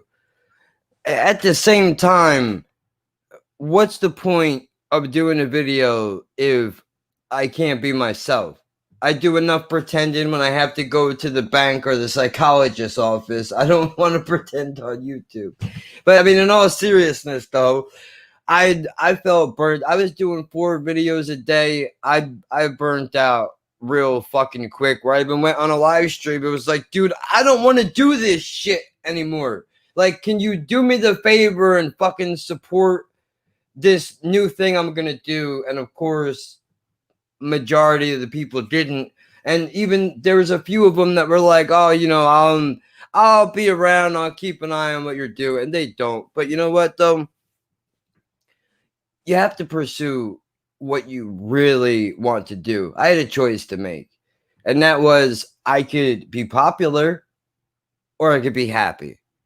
What do I want? Do I want to win the popularity contest, or do I want to walk in this room in the morning and be excited to hit that fucking button? Not all the time. There are some times where I'm like, dude, I don't want to do this today. But I force myself to do it because, it's what you have to do. But you need to be honest with yourself also, because we talk about this a lot. I know there are a lot of people that do YouTube, and there are even more people who want to do it that are too afraid to do it. And since we're talking about a conversation like suicide and religion and shit like that, might as well be as good a time as any to bring up, if you want to do this, regardless of what it is, if you want to do a podcast, if you want to work on the radio, you want to do YouTube unboxing videos, Hot Wheel cars, you want to put whatever you want to do, you should do it. You should try it. Don't think that you're going to wake up one day and you're all of a sudden going to know exactly how to use your voice on a microphone or maintain a camera presence. That shit, you learn how to do that. Go back to the early videos that I've done on my channel. There's over 1,000 of them. Go back to the beginning. Watch how uncomfortable I am. I'm sure you could probably say the same thing. do you know what? I watched some of my old discussion time videos the other week. It's horrible, isn't it? How you look at yourself and you're like, oh my God, why is this still out? What am I doing? Like, and the funny thing is, I had like more views on them ones, the earlier ones. But yeah, now I'm looking at it, I'm like, the videos I'm doing now, even though I'm not necessarily 100% happy when I like watch them before I upload them or whatever, like I'm 100% more happy with the ones I'm doing now than back then. But the views say differently, so it's interesting. right. Yeah, I've got hundreds of views on them, and the ones I do now, I might not even get to like 30. So it's crazy. dude. I don't know. I don't know what makes these things happen. How the fuck is it that on one end I could get 6,000 people on this video, and then I get 4 people on this one? How the fuck is that? But like, something is not right here. I mean, but I actually filmed a video today. I went for a walk, and I've put it up on my channel. But it was about mental health, and it's 15 minutes long. It's one of the longest videos I've done, and it's one of the most honest I've done. Like, I spoke about mental health and like job searching, and so I think you should watch that at some point. Even I don't know, you can't pull it up on here, can you? You don't have to. I was just going to say, I think you should watch it even if you don't pull it up. Like, watch it later on, because I think. No, it's I think I can. But since we're on the subject of talking about your videos, I did watch one yesterday that really hit me hard. Well, hold on, I gotta open up a new tab. That would make sense if I did that. So I think I hold know on. which one it's going to be, but I'll wait and see. Yeah. So let me pull you up real quick, and then I'll get back to. Like today's one that I filmed, I was questioning whether to film it because it kind of goes against a lot of the stuff that I talk about, but I felt it was important to do it because it shows both sides, like we spoke about before. Like even people that come across as super productive and upbeat and happy, like life's not like that 24/7. So Okay, just making sure that I have it to be able to put it up when I need to. Well, this one right here, how I want to the be one I remembered.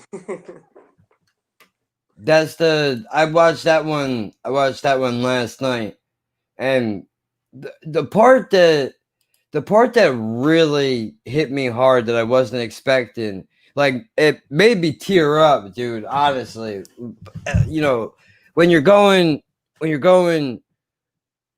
like I want people to celebrate my life after I'm dead. Don't be upset that basically I'm not around anymore. And her grandmother died of cancer a few years back, I think in 2012, something like that. But she actually said that she didn't want the standard funeral. She used to say that shit all the time. When I die, I don't want a bunch of people. I don't want all you fucking assholes standing around and crying over me. I want you to celebrate my fucking life and be happy that I'm not suffering anymore and I don't have to live in this shithole anymore. Hopefully I'm somewhere better. And to hear you say that, it moved me because it made me think about that and how backwards it is that we do things that we can't. There's so much time that we spend worrying about shit that none of us can fix, and we can never do anything to change it. And yet somehow we don't. Why don't we celebrate life? Look, I understand that, like, you're going to be sad and that. Like I said that in the video as well. Like, that's natural. Like, you're going to miss people, and like, but like I also said, like, why them that person that's gone is not going to want you to suffer like that. Do you know what I mean? And especially if like you've got cancer or something and you're in pain. Like if I get cancer and I die before other people in my family, I don't want to fight all that time just to stay alive in pain, suffering, just because, like, to make other people to happy. Be with them longer, even if it sounds selfish. I'd rather go when I decide to go rather than just be a vegetable and suffer and being in like chronic pain. Like that's not what I want. So if I ever get to that point, I want to have control and say of when I go, and when I do go, like, do you know what it is as well? Even with like if I do go before a lot of people, funeral thing, I don't want anyone dressed in black. Like if you want to dress in a suit because you're comfortable like that, then do that. But like even if it's only my family that go to my funeral, I don't want anyone dressed in like black. I want them to, or just dress how you're comfortable. Like I don't understand all this morbidness, and I understand the sadness because you're going to miss them, but they're not going to want you to be like that for the rest of the time. They're going to want you to remember the happy times with them, even if you fell out with them. Do you know what I mean? Like at some point you was close to them, so they're going to want you to remember that. Like, well, yeah, of course. I mean, well, it's funny that you say that because Jen's grandmother, when it started to get bad towards the end, she was a fucking horror to be around, dude. She said the meanest fucking shit to everybody. Just the worst things that you could think to say. And we all had to be like, all right, that's not that person that is walking around and saying those things right now it's not the same thing. Like you have to remind yourself, like, okay, how much of this do you want to, like, do you really want to make this person suffer? Or when you go into the room and they're laying in the bed, they can't speak, they can't move, what kind of life is that? Do you really want to hold on to them for that long? Don't you want to remember them when they could move around and talk and enjoy this? I know nobody wants to die, and even worse, nobody wants to let go of somebody who needs to leave, but you have to.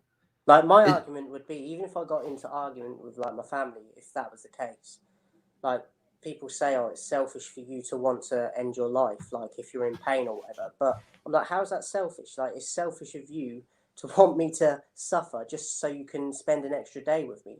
Do you know what I mean? Like, I know that they're going to miss you, but it's also selfish of them because they're not the ones there suffering in this. Like, obviously they're suffering because they're seeing you deteriorate and stuff, but it's not, they haven't got the cancer or whatever. Do you know what I mean? So at the same Right, so time, they don't understand.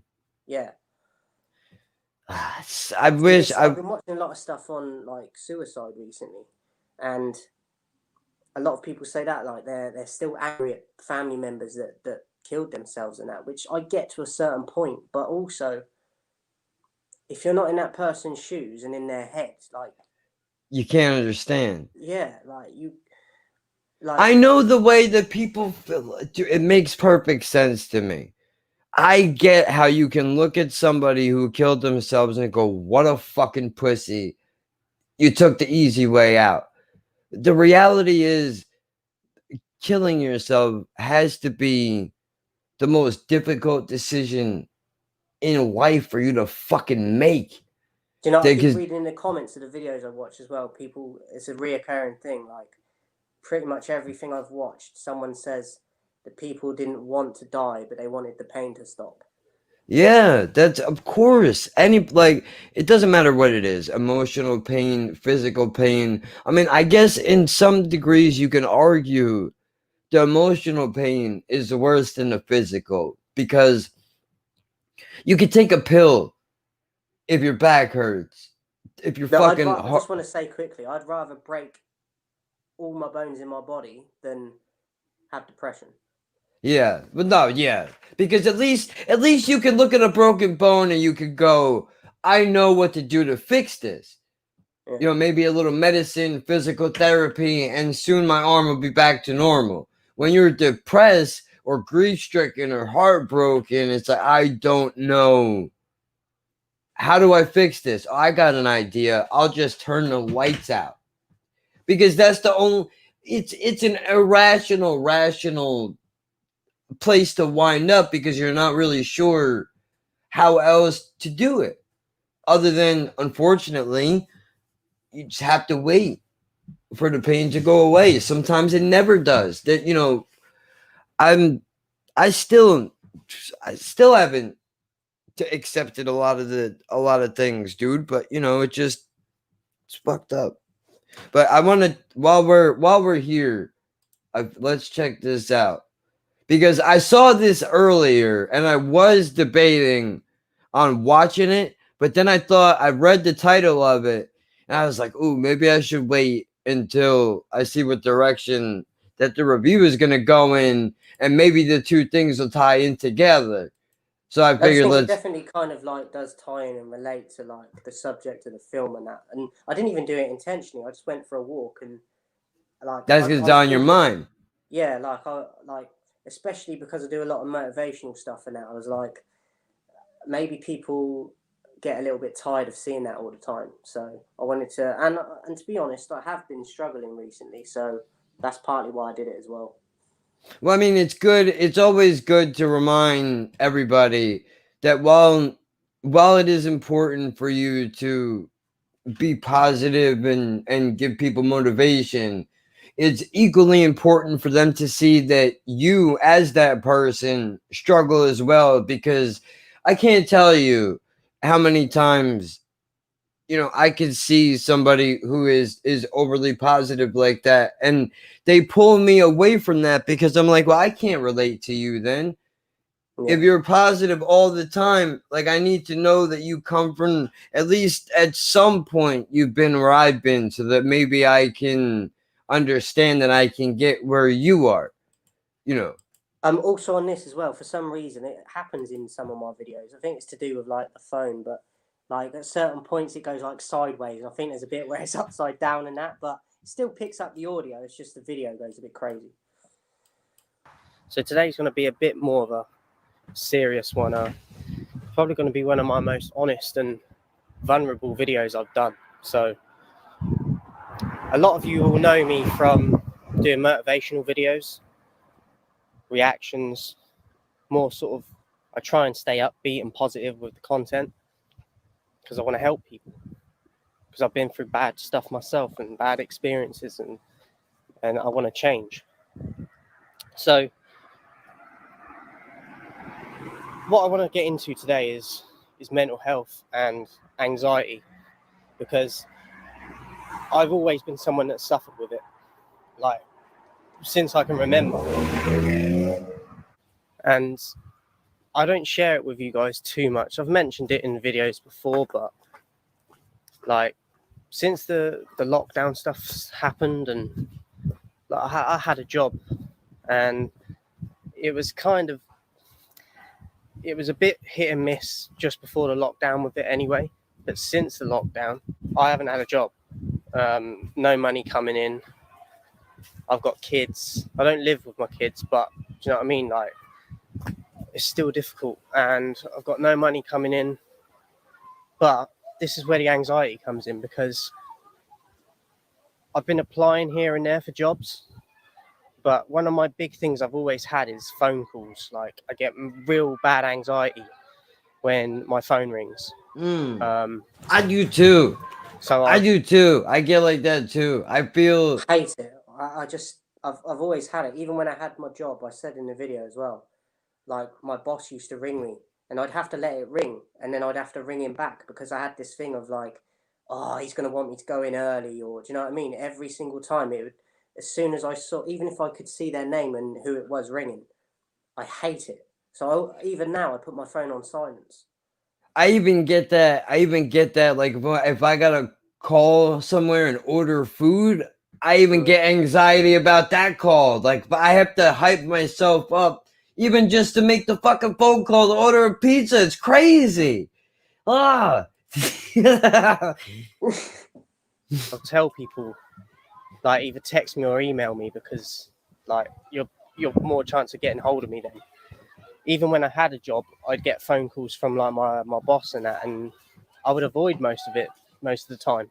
There'd be the occasion where I might answer it, but I would let it ring out, and then either try and get them to leave a message, or I'd have to ring them back, because something about when that phone rings, even if I can see who it is, I don't want to answer it. Like, I get major anxiety, especially when I'm in a job, because I feel like it's always something that they want from you. It's never like, Never you can just have a day off, calling. or do you know what I mean? Yeah. Never just calling just to call. It's always gotta have a purpose.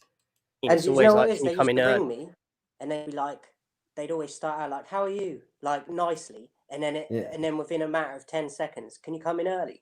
Oh, so Yeah. that's what we're doing. Yeah. Why can't you just go, hey, can we skip the pleasantries? Listen, somebody called out. I need you to cover a shift. I can respect that more. Don't pretend like you actually care about how I'm doing when you don't. And I used to hate that, because like, it just, anxiety would just drive through the roof, and people don't understand that, who don't have it. And it's very frustrating, because I always work my ass off when I have got a job, until the point of where I ain't got passion for it no more. And I found that with every job I've had. I've never really had a job where I'm fully committed, because there's nothing I've had that I fully want to do. And I'm like, how can you tell me to do this and that? Yes, you might be paying me, but you're not going to get my best efforts, because it's not something I'm passionate about. And I don't think people understand that. Well, that's a good point too, is that people don't realize that's I see it even here. Perfect example of what you're talking about. The maintenance guy in this apartment complex. He hates his job. I've never had a personal conversation with him. I don't have to. I watch him half-ass everything that he does.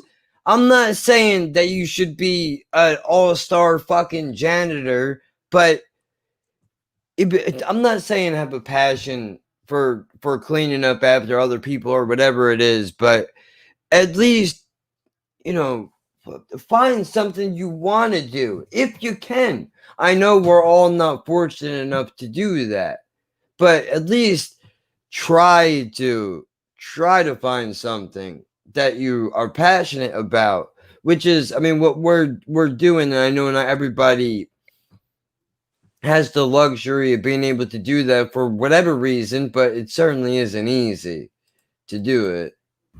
And I know there'll be people that are watching this that can relate to that heavily as well. Yeah.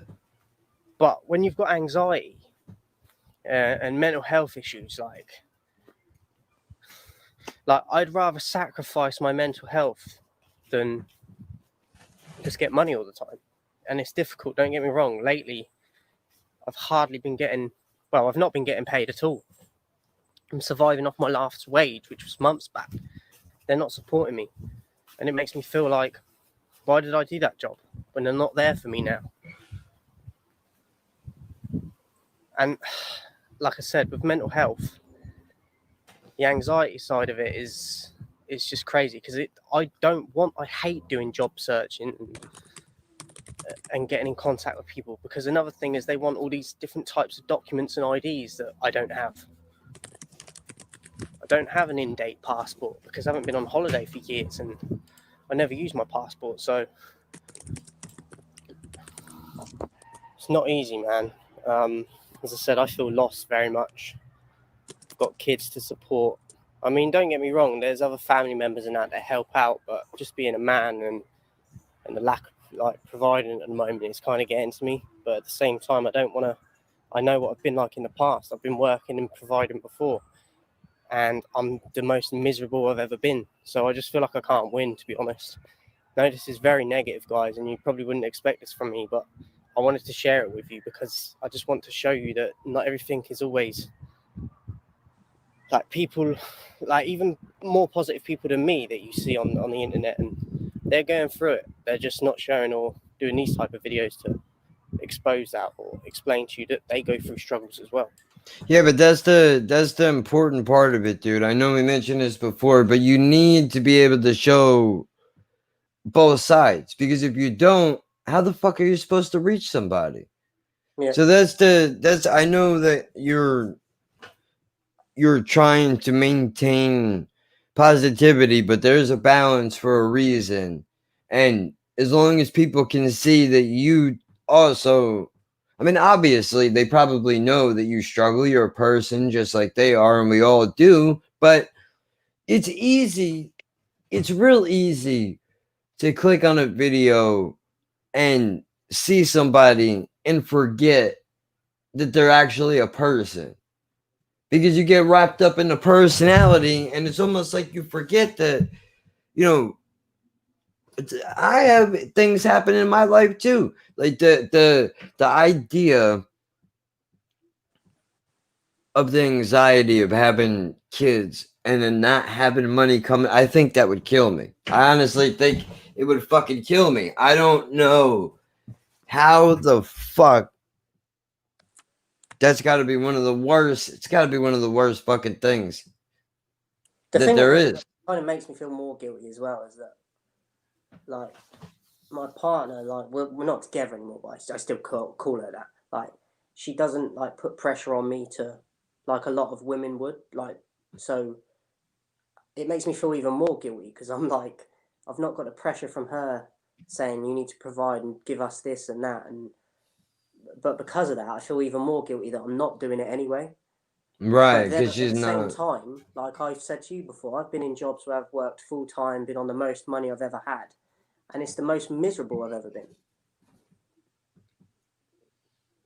But now, when I don't work, and like my mum's working, and then she's the only one bringing money into the house, like I've got that guilt as well. But then I'm like, where do I get the balance? Because most of the jobs as well that I try and get, there's hardly ever any that are part-time. It's like 80-90% of the time full-time, like. And I'm like, if I do that, I know that I'm going to just go down a hole again. Yeah.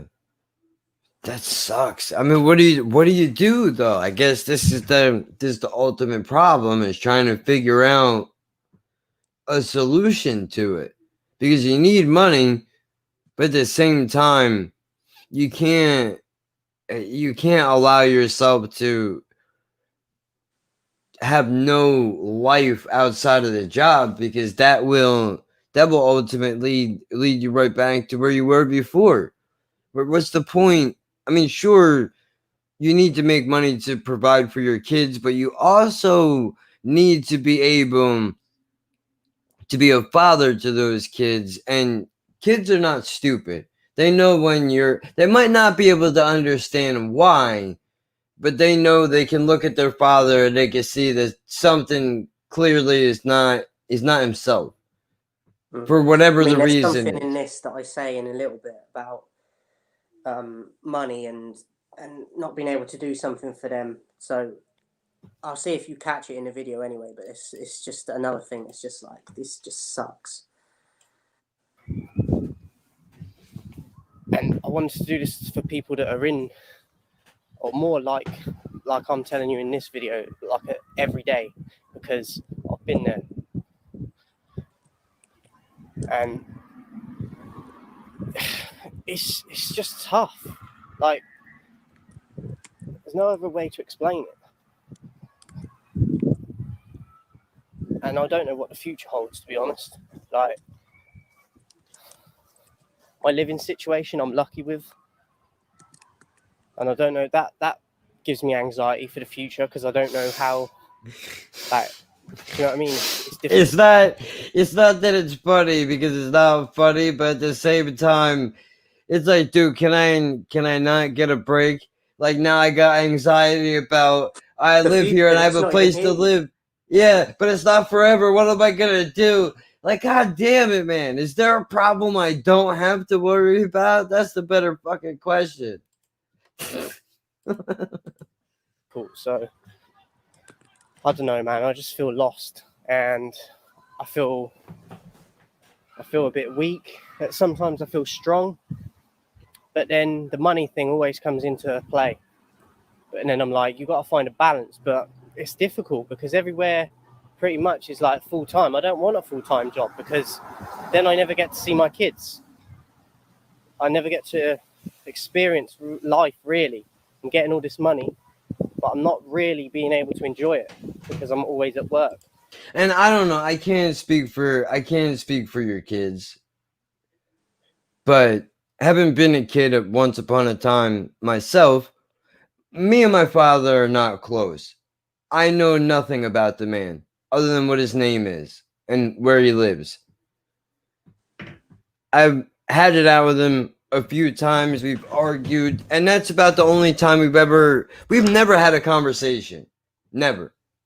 About anything. Legitimately. But what I'm getting at is, I told him a while ago that basically, like, I kind of felt like, you never really did shit for me. And this motherfucker was like, yeah, how dare you? The balls that you got, you never fucking, there was always food on the table and you always had a place to sleep. Yeah, but I needed somebody to fucking teach me how to shave, bro. Like, do man shit. Because you try to teach me how to ride a bike once in my fucking life, or you enroll us in Boy Scouts when we were kids. That's not enough.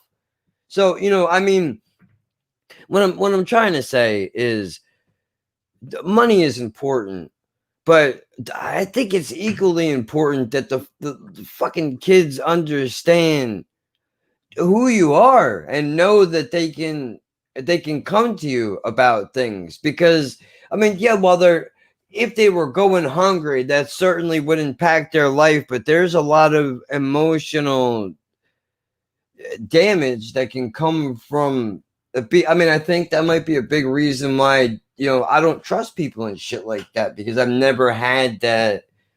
The foundation was never built on. So you make a good point about, you have to find the balance between making money to take care of your kids and also finding the time to be a dad. Like, it makes me sad when I see things where kids are like, where they're like grown up now and they're like,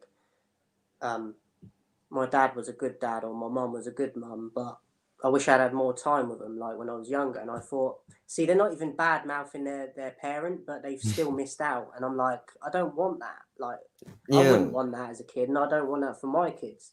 But then obviously the money side of it is going to be sacrificed. But for instance, like earlier this year, my little boy learned to ride his bike, and I was there the moment that he did it. I witnessed it, and I was, do you know what I mean? Things like that, Yeah. like money. I don't. You give a can't you can't put a price on that. Do you know what I mean? Like that, like you could say, "Oh, I'll give you £1 million right now." Like, I'm busy right now. Like, do you know what I mean? Like, Yeah. get out of my ear. I'm like in the moment. Like, so. Not only that, but there's a difference between being there in person and seeing it in a video. The fact that Yeah. you were there in person, you were able to share that moment with him. It's not the Like, same. like he did it, and then he looked at me and he was like, "Dad, I'm doing it," and I was Yeah. just like, Now just imagine for a minute. Yo, if you weren't there, somebody else would have been sure. And the same thing probably would have happened, but that moment would have been very different for him. yeah. But because you were like that, shit like that, stuff like that is what keeps kids off of stripper poles. At least I think maybe it's a possibility. Been there and done that, and I nearly wanted to kill myself. So it's a serious issue, and I think companies and like employers need to understand it more, because it doesn't get spoke about enough. I've spoke about it before. Like, there's a lot of support for people with physical disabilities, but when it comes to mental health, mental health disabilities, the support isn't there as much.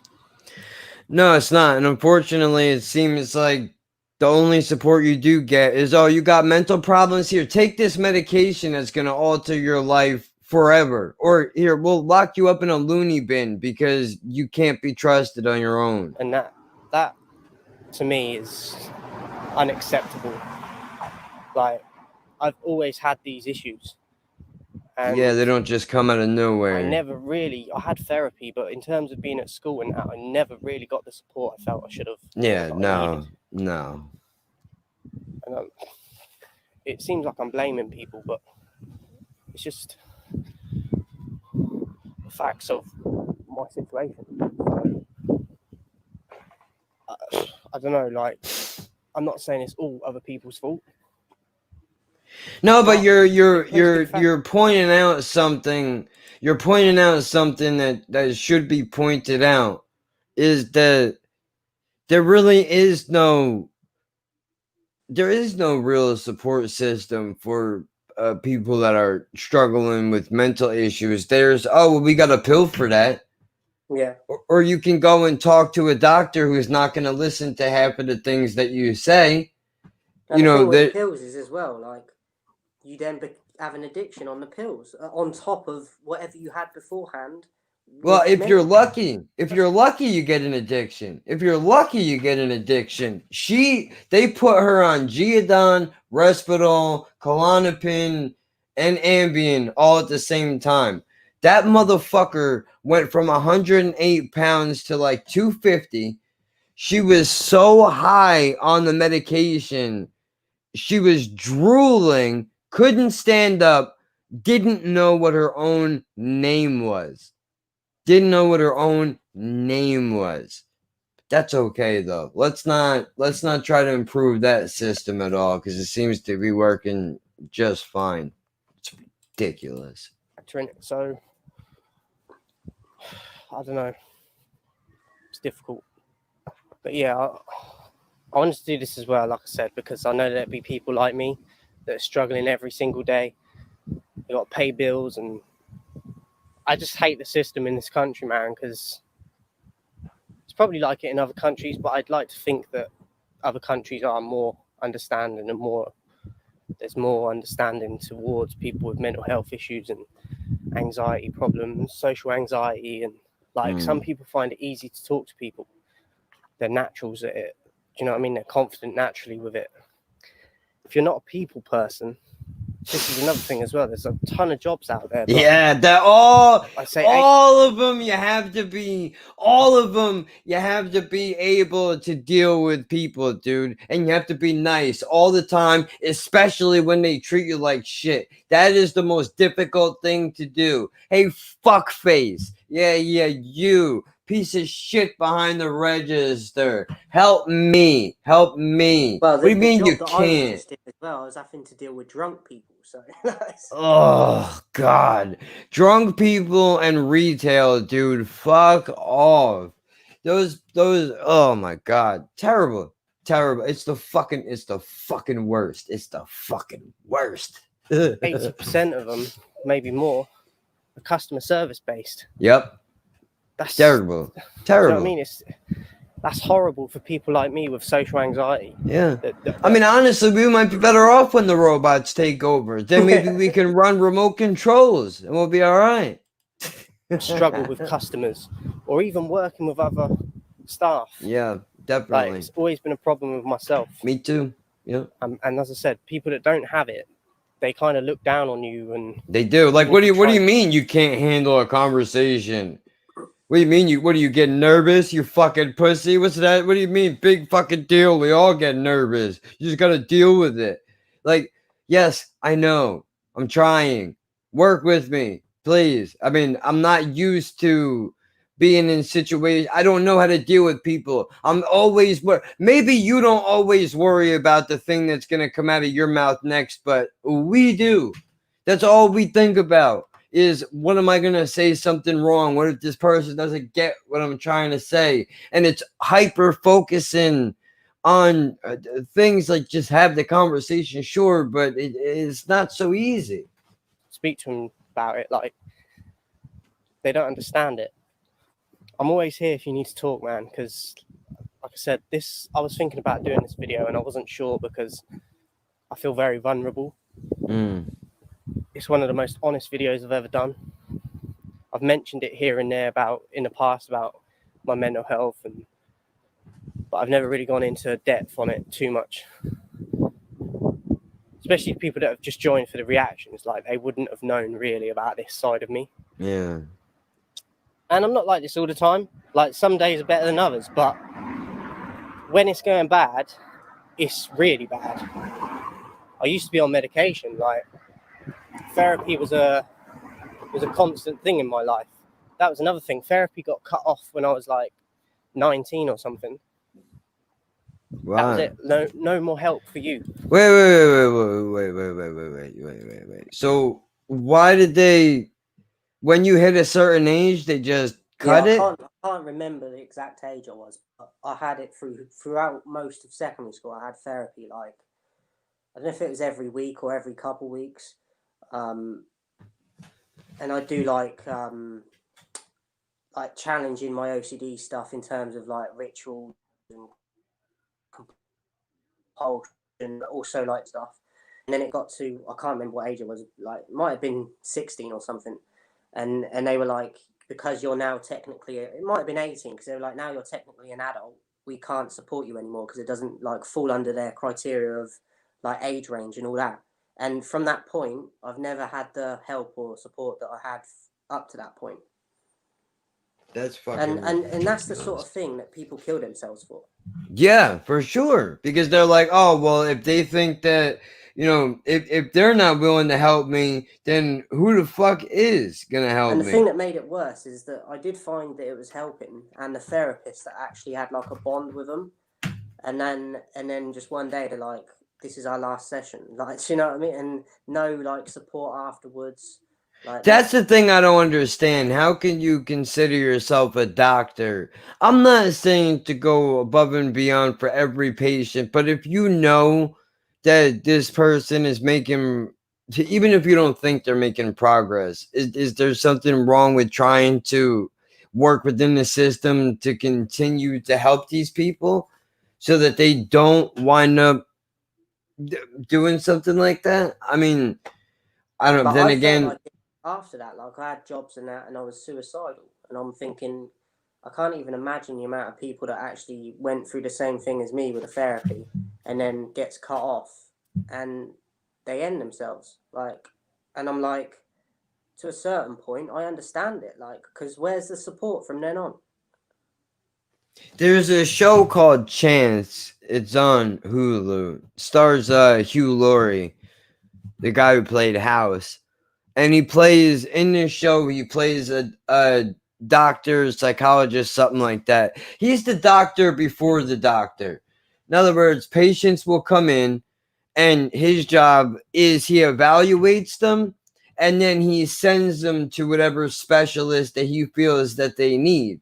And the funny thing about you say this, and in the show, it turns out that a lot of these patients that come in, they wind up bonding with him because he's the first one they see, and then he's got to send them off to somebody else who doesn't care, or they don't build the same connection because he gets these people to open up.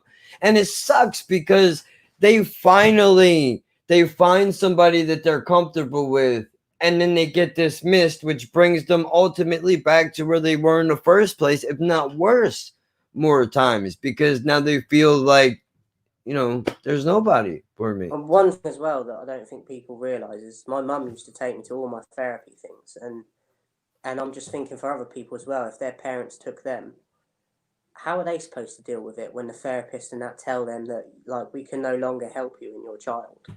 Yeah. Like, you know what I mean? It's disgusting. Yeah.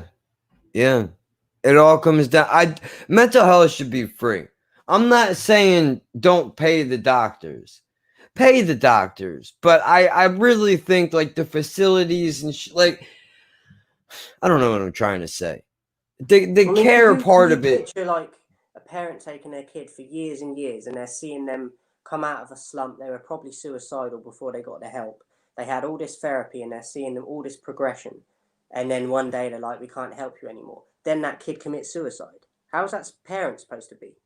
Yeah, the system is broken. I mean, I know you can't hand everything out for free, but I mean, water and mental health are like the two most important things in fucking life. And I find it hard to believe that we can't find a way to pay these doctors and still at the same time make it so that treatment can actually be available for the people who want it and they can benefit from it. Because I mean, I gotta tell you, dude, like I don't know. I find it difficult to if I could actually think that I could sit down with a doctor that actually gives a fuck, then I might. But because of the way the whole system is set up, it's unfortunate, but it doesn't feel like they do. That's basically what it was. And I was like, rah. So I've had this support system through school, and now you're just like, bye. So that's another thing that, yeah, it's if you are having therapy and you're a teenager or something at the moment, make the most of it, because when you get to adulthood, the support goes. It's disgusting. Again, it comes into how we run things in this country is wrong. And I just wish you all the best, man, because if you're in a mindset or in a situation in life similar to what I've described today, then it's not easy. So I do wish you the best.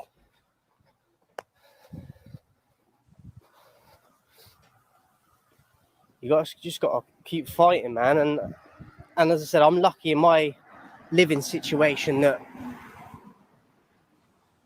I have that situation, because a lot of people don't. A lot of people have moved out and they're stuck in a cycle of working full time just to stay where they're living. Mm. And I haven't really had that, so I'm blessed in that sense. But as I said, that's not always going to be there for me. So that worries me going forward, because my parents aren't always going to be here. Do you know what I mean? So, and only one of my parents get paid, by the way. My dad had a breakdown. My dad don't work anymore. Like, he can't work. And I don't know, man. I hope anyone going through shit watches this and it helps them and you can relate. I just wanted to do this today not everything's always great, guys. I will be back with more motivational stuff, but I just wanted to say that, like, not everything's perfect all the time, and that's okay. I mean, personally, I'd like to do YouTube full time and get paid for it. There's a lot of people doing that now, but I don't have the numbers for it, so I can't monetize it. Been at this channel for about 8-9 years, I think. 2011, I started my YouTube channel. Been grinding, and it hasn't blown up. I don't necessarily want it to blow up, but I would like it to get to a level where I can just live off it, but not in terms of like lavishly. Yeah, you're not trying to buy a fucking house and a car, but you want to be able to make enough to be able to buy dinner. Thanks to you guys, like. Yeah, you want to be able to buy dinner. That's all. Yeah. Be able to get a couple of fucking help out with like paying for like electricity and stuff. I'm not gonna be like, yeah. Thanks to you guys, I just bought a Porsche. Thank you very much. Yeah, like that's a little ridiculous. But there are people like that. I don't get it, but it's fucking. I'm in the same boat as you, dude. If I can manage to just use it for the basic things, even if is only a couple 100, whatever it is, that would still be a tremendous help. Not trying to be millionaires, but I mean, you're getting to that point now where 8, 9, 10 years, a lot of the people, and granted most of them are comedians, but they talk about it took them 10, 15, 20 years, and it was one thing that they did that just happened to blow up for them. Unfortunately, that's how it works. Just to survive. And I don't know what that amount or percentage would be, but just to get by in life. Do you know what I mean? Like, I'm quite simple, like a simplistic lifestyle kind of guy. Yes, I like nice things, but it's not the end of the world. I can go without things. Yeah. But I would just love to do YouTube as a career, because I think that I've put in the work. I've been grinding for years. And I will continue to grind. I just hope that one day that I can monetize this channel, because I believe that I can help so many of you. And it doesn't get the views and it doesn't get the numbers, but I believe that my message and my content deserves that. And I'm confident in that. So we'll see what happens, man. But anyone that's struggling, try and just keep fighting and stay strong. One day, hopefully, you'll see a better and a brighter day. It's not easy, though. But stay positive, guys. I'll be back soon with motivation. Just wanted to share this with you today. Just something else I remembered as well. Just doing videos out here. Like, if I walk past people, I don't do it every single time, but quite a bit of the time, I'll cut the video off, and then so you'll notice in the editing that there'll be little cuts and that, and they come back in. That's because I get disturbed in the videos by people. You know what I mean? They're like, you walk past people while getting anxiety, they're going to say something while I'm walking past them. And then they're looking at you, talking into your phone, and like, what the fuck is this guy talking about right now? I literally, earlier on in the video, I walked past like a school, and there was like a woman coming out, and I looked at her, and she looked at me, and then I could hear it behind me, and I'm still trying to record. I didn't cut it off, but and then I lost my train of thought. She put me off, and so in the video, I'm just like silent for a minute. I'm like, if For fuck's sake. Because people look at you, in my head, they look at you like you're crazy for filming yourself. No, yeah, they do. They do, and you look like a crazy person, but there's a difference between.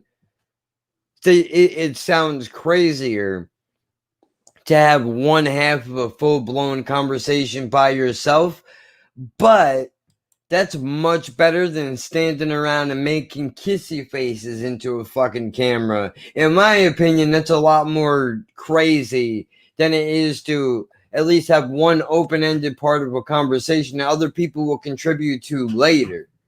Yeah. Oh, God. Not all the time, but idiots, to put it in a nice way. So I just wanted to add that, like, even simple things like this, trying to film a video, I do get anxiety, and even just eye contact. Like, that's always been another thing, and that's linked to, like, self-esteem and confidence, but I think it's a sense of that, shit. But it's also a fact that I've never really been crazy about people. Like, I like my own company.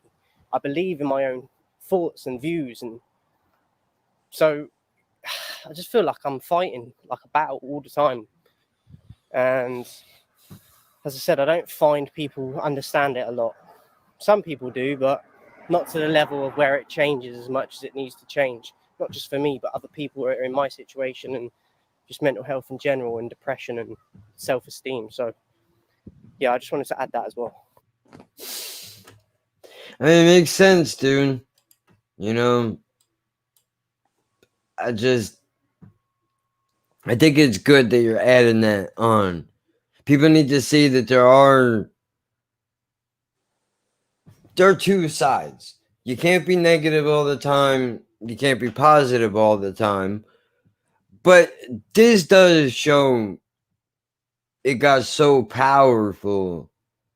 The feeling became so overwhelming that it had to become its own video, and the longest one of all of them at that. So I think that my speaks. videos anyway have a 15-minute cutoff point, and I didn't even realize till I like added it all together, and then I looked at it as it was uploading just to check the time. It was like dead on 15 minutes, and I was like, well, that was lucky, because otherwise it'd have to be uploaded like separate parts. But yeah, just naturally, I probably rambled a little bit in it, but yeah, like you said, I just had the urge to do that because I have been struggling, and like, I know other people are struggling and they're not talking about it. So I wanted to put it out there because it's not always, I do the motivational stuff and that, but the fact is I'm not even getting paid anymore. Like, I've got no money. Like, do you know what I mean? It's just, it's hard to be motivated when you're broke. I feel lost. I feel like I'm in the middle of like the sea. Like, yeah. It's just horrible because like I'm uncertain about the future. Like, I hate job searching. So like, even if people ring me back and out, I don't always answer the phone because I get anxiety. Like, it's just crazy, and people don't understand that. And then you get judged for it, like, which makes it worse because then you're like, how am I supposed to ever get out of this? Because just because you're not like me, like, you might be able to push through it more. But, and the thing is, I've pushed through it before and I've got jobs, and it's made me worse. So what's the answer? It's a good question. There's people a lot. I saw a video as well. Someone was like, people say, "Oh, just like pull up your socks, get over it, get a job," and I'm like, "Oh well, yeah, that's going to help, innit? Because people end up killing themselves." Or I had a breakdown when I had a full-time job. I was crying in the toilets on my lunch break, and then do you know what I mean? Then I had to quit another job because I was good at it, but I didn't feel part of the place where I was working, and the money was all right, but I was miserable. But see, that's the problem. People are like, just get a job and then you're happier because you can do more things because you've got more money. But so far, that's not been the case. So basically, you just need to get this YouTube shit to do something for you. Which is more frustrating as well, because comparing my videos to other people, this is going to sound arrogant, but I feel that they're real. And a lot of other YouTubers, I can see that they're just faking it. But yet, they're the ones that people are donating like thousands of pounds to it now. And I'm like, what is going on? Because then you get called fake.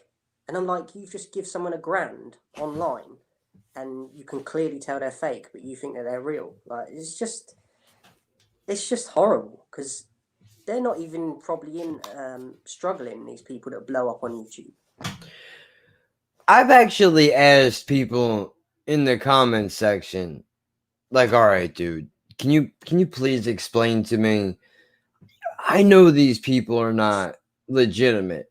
You know they're not legitimate. Why do you I don't understand. What is the appeal? And they literally would say, I know this person is faking their emotion and what they're feeling and what they're talking about, but it's still entertaining.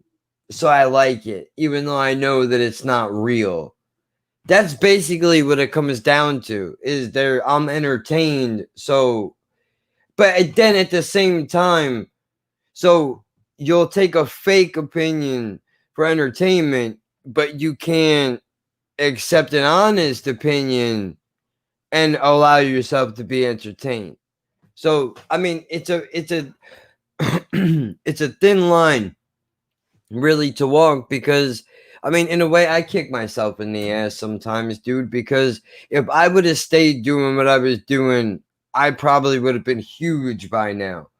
But I would have, there's no way. I would have never been able to keep it up. I was miserable just because I know I can't talk about how I really feel. I have to listen to an artist I don't give a fuck about, I have no interest in. And then on top of all of that, it's going to take me all day to do this. And then when I'm done, I have to come back in here and do it all over again tomorrow. I said to you the other day, and I had one recently, I had someone comment saying, oh, you should react to this song or whatever. And it was by, like, they put their song title and the artist name. And I'd never heard of them. So I was like, and then I looked at their picture and it was them who they were suggesting. And so they're obviously like independent. And I was like, all right, okay. So I said, all right, no problem. I will react to it. I said, but you're going to have to pay me. Yeah. Guess what? No response. Yeah, exactly. Fuck off then. Yeah, I saw that you put that in the live stream, and I did bring it up. I brought it up later on, but you probably were gone by then. It is funny how they hit you up to do shit. When it's free, you're the best. But when you try to charge them so that you can make a little bit of way in your own way, they want nothing to do with you. You know, and if there's... They could argue that I'm giving it free to like the big artists out there, but they've already been out for years. Do you know what I mean? They've already got a platform. They've already made money off their music, regardless if I react to it or not. So if right, Mariah Carey is not gaining. People are not figuring out who she is because of you. Yeah, so that's the difference. My approach to it is, if you're an upcoming artist and you want exposure and help, there's got to be an incentive for me to do that. Exactly. And even if, I'm sure you're not even talking crazy. See, people hear I want to get paid and they automatically think you're trying to rake people over the coals. It's like, no, even if it's only just a couple bucks, if you can pay for studio time and you can pay for commercials and radio play and everything else, YouTube is the new version of the fucking radio. And you know what's sick as well? Is if that same person went to someone like No Life Shack and they said they would have to pay him. That I guarantee you. 50? Well, I guarantee you. But like, he's not responding to me. But if he went to No Life Shack and he said the same thing, he'd be straight away, oh yeah, what's your bank details? Let me send it to you straight away. Of course. Well, I was gonna say, I don't know No Life Shack, and I've heard a lot of bad things about him from people in the UK, because apparently... You know what? I used to like him. He was probably the main reason I started doing reactions, because he kind of exposed me to it. But now I hardly watch his videos, because I feel like when I watch him, like, I don't know him, but I feel like I can judge him, and I don't think it's authentic now. Yeah, no, I think in the beginning maybe he was, because of people's recommendation, I went back and I watched some of his newer videos, and then one of the older ones. You can see the personality change And you between. know what I don't like as well? It's not just other YouTubers I've seen. They're like, someone like asks for a suggest something or a request, and they're like, "Oh, I'll do it, but I'll only do it if the video gets Oh, like X amount 10,000 of likes. Yeah, Like, that's fuck annoying. off! Like It- that really annoys me. But people do it. But I'm like, that just shows like you're not in it or like authentically, because you're saying, yeah, I'll do it, but I'm only doing it if you do this first. Like, why do people respect that? Yeah, they don't. They shouldn't, and they do, because then they all wind up doing it. Then they follow and they do it too. Like, oh well, this is how I'll get big. But that's the problem. Is unless you're a no life shank, you can't demand people to pay you. I mean, you I just don't can. think it's a good look. Like, they build up all these followers, and then they basically piss on them because they're like, "You want me to do this? Well, I need these numbers first now." Like, who you Yeah, think? like, oh, You cool. think you're I'm like glad. they're the president or something? Like, what? I'm glad that you showed up. I'm happy you're here. Thanks for subscribing. But by the way, before I give you another video, though, I need 10,000 of you to hit the like button, or you hit the subscribe button for no reason. Meanwhile, I put 4 videos out in a week and I lose subscribers. Like, it doesn't even make fucking sense. But, you know, a no life shack could afford to go, well, I'm not going to do it unless you pay me. Because he has the audience behind him. And while I he's respect that he's grown his channel and that, but I don't respect the fact that he's he's abusing his position now. Well, while he's big right now, the problem is that people like him don't stay up for long, because eventually people figure out what you're about, which is exactly why most of the people who probably support him now are from America and not the UK anymore, because this motherfucker was talking about wanting to take a trip out to meet his fans over there. Yeah, apparently took all their money, and fucking that was the end of that. I could never, but I mean, I don't know, I'm not a piece of shit. We need to get back into this film. We ain't done a rating yet. Yeah, I know. I was thinking about that. Hey, look, this is why, hate the film or love the film, it does tend to force you to bring up different things. Like, you know, money, and now we're evaluating our lives and shit like that. Even though all of this might seem unrelated, I think these two subjects do kind of bring in all of these things. Yeah, but I mean, yeah. So as far as rating is concerned, I mean, I have to break this one down differently than any other movie, because, okay, I would give the idea that the whole movie is basically them sitting in an apartment together. I give that a 10. In today's society where everything is explosions and titties and all that, it's ballsy to shoot a movie with 2 dudes in a fucking room and just go, this is what it's going to be. Nothing special. We want the vocal point of this movie to be the conversation. At the same time, you could, the rating could take a hit, because it seems like the characters are, while they do shine in their perspectives of what they're talking about, they're not given a lot of room to explore their feelings. They've been each given a side of the spectrum, and they have to defend it at all costs. That's the one downfall that I think the movie does have. Unfortunately, though, I give it credit, because that's how a lot of people are. So, as far as, I give this movie a 10 because of the fact that it talks about religion and suicide, which are 2 things that people are deathly afraid to talk about. The execution of it, I mean, I could tear it apart, but because of what this movie has done for me, I have no problem with admitting that I have a bias, because when I look at the screen and I hear this guy ranting and raving, I see myself in that. As depressed and fucked up as he is, I look at that guy and he makes me happy because somebody else feels the way that I feel. And that kind of validates me in a way, makes me feel better, like, okay, I'm not so crazy after all. Not saying that it's a healthy way to think or that it's a good idea, but it makes me feel better to know that not only did somebody have to sit down at one point in time and write this story, but then it became a play. And then somewhere along the line, Tommy Lee Jones and Samuel L. Jackson got famous and then went and decided to turn the play into a fucking movie.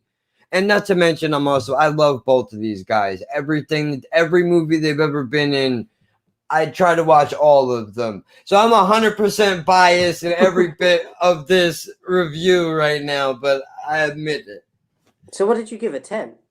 Yeah, I give it a 10, but that's because the story, the fact of how simple the movie is, and that it's talking about things that make people uncomfortable. But if we don't have these conversations, how the fuck are we supposed to improve our society?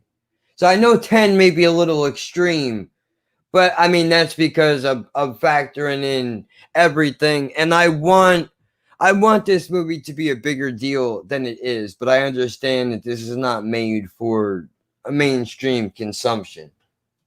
I hate this film. I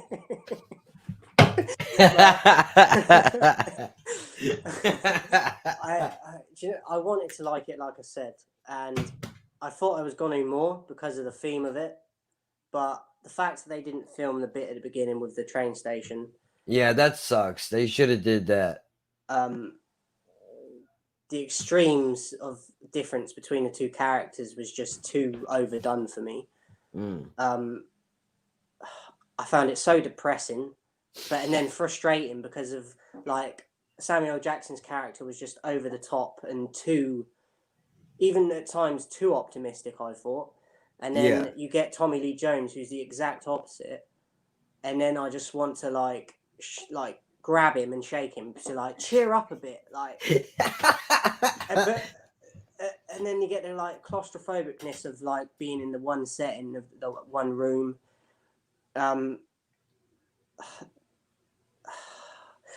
You're gonna go mad, but I'll give it a 2. I get it. Like, I get it. I feel a bit weird about it because we'd spoken about it before, and I knew it was going to be more of like a slow builder and like more of the mental side of things, but the way they did it is my problem with it. Like, I just think that they could have done things differently, and it would have held my attention more. But I found it hard to get through this. I went back to it about 5-6 times, like, to just try and get through it. Like, had to keep going away. I just found it too heavy, too dark. I don't think they got the balance right with it. So I wanted to like it, but I got to say, by all the ones we've done, this is by far the worst for me. Wow. That's fantastic. And as I said earlier, like, I'm watching it, and at one point in my head, I had my voice go off in my head like, fuck's sake, Jack, we could have watched a martial arts film instead of this bollocks. Yeah, but dude, you gotta mix it up a little bit. I mean, I was telling you when we were talking off the air that basically we're trying to figure out a way. I was trying to figure out a way to get us to appeal to basically every side of the fucking market. Because I think that's the biggest problem that some of these movie channels have, is they box themselves into a genre. I don't want to do that. And I want to try to include everybody. And I know that we're going to get like bits where you might have one where you give it 1 or something. So I know it's going to happen. I was just expecting I didn't think I'd have this lower rating already with a film, but I just, like I said, I think I would have liked it, but the way they went about it put me off. I had a feeling you weren't gonna like it much. I thought that there might have been certain things that could save it, but I wasn't really sure. I knew the end was going to be a problem. As soon as I mentioned the movie, I'm like, he's going to hate the fucking end of it. But I thought if there was anything you could take away from it, I thought you would appreciate the fact that it didn't have a happy ending. Because that's a little bit more realistic. As sad as it is, Do you know, I didn't even think of it that way. It's just, I think I got so over, I was more focusing on, like, the negative, how heavy the emotion is, and then you find yourself there in that moment where you're depressed. You're like, fuck, I hate this feeling, and fuck you for making me feel this. I get it. I get 100%. I get it. I feel that way about love sometimes. Ew, make me happy. Get the fuck away from me. I just it's tough. It's a tough watch. It's a tough watch. I really do think that it is, and I can understand. This might be one of them ones that if I ever went and watched it again at some point, then I might find things in it that I'd be like, oh, now I've rewatched it, I'd probably give it like maybe a 4 or 5 or something. So, but off a first time watch, right, it didn't feel right to me. Well, the good thing is that you feel good enough to be honest about it. You're not coming here and going, oh, Samuel L. Jackson and Tommy Lee Jones is the greatest movie ever. I mean, I say that because I'm a stan, but I fully admit that. Most people that like this movie, they pretend to like it because of who is in it. They don't give a fuck for the story. And the people that hate it for all the same reasons. But, you know, I just... Like, I think if I was, like, religious...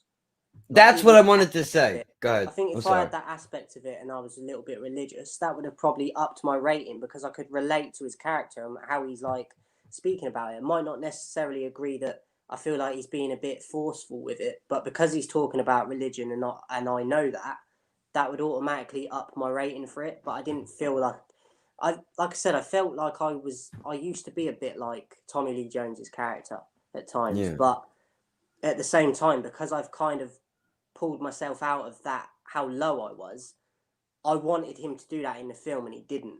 And I think that got to me as well. Right. Well, yeah, because you're pulling in a weird way. You want this guy to realize that there's something worth living for. Yeah. And it's like you're angry. But that's another reason why I think the movie is good, because if you come away hating it, in a way, then it did its job. I think he done a good job of it, but it's still, I don't know, I think it still didn't rub me the right way. But not saying he done a bad job, but I just think that they could have done it differently. Right. Well, I also wanted to bring this movie into a few churches. I wanted to play this. I wanted to go to a couple local churches around here, and I wanted to play this for a bunch of people. And I go, seriously, let's sit down. I want you to watch this film, and I want you to tell me, what do you take from it as people who are, you know, religious and you practice all this stuff. And unfortunately, you know, that's not going to happen. But, you know, that would be, I think this is a good movie to give to somebody who is a little bit too heavy-handed on the religion. But I don't think you're going to reach those people no matter what. So, I mean, once again, completely different sides of the spectrum. But I would imagine that has to be what the appeal is. You never know which way it's going to go, which is part of the fun of it, for sure. So, I mean, this is the interesting thing is, what are we going to do? What do we do next? Is it Halloween next week or is it the week after? Let's take a look. I think it might be next week. It's next Saturday. So we just got to decide if we're going to do it on Halloween. I don't know. I probably could. But I'm just thinking, do we do it on actual Halloween or do we do it like a few days before or a day before? Or what we could do, we could always do something and release a video on Halloween. Like a pre-record. Yeah, that might be a better option, yeah. So then at least we get it out there for the holiday, and I think that probably would be the best because we might have loads of different things going on around Halloween anyway, and we might not be Right. able to do a live because of that. I Yeah. haven't, not off the top of my head, but I'm just thinking if stuff starts happening and then. Well, yeah, because I don't know what the fuck's gonna go on with who's doing what. I have no idea. Yeah, I think that's the best thing. I think we should do like a pre-record maybe. So what do you wanna do? I don't know because we briefly spoke on it, didn't we? We couldn't decide like whether to like come up with a list and then pick from it, or I don't really have any suggestions because I would have suggested like one of the mainstream ones, but I know that you're not crazy on that. So Well, the only reason why I'm not crazy about it is because everybody does fucking the staple horror movies, the Jason, the Freddy, the Michael Myers, and I get that there's a reason why they're staples, and What they would you should be good. feel like The Shining was on the other night. Have you watched that? Yeah, it's a good one. I know that's kind of mainstream, but I've recorded that because it was on the other night and my mum was watching it and she was like, "Oh, The Shining's on tonight. I'm gonna watch it." So I was like, I record it and then I've been keeping it there in case we decided to do that. We don't have to. I'm gonna watch it on Halloween anyway, but I Yeah. could watch it beforehand if we decide to do that one because that's there waiting for me.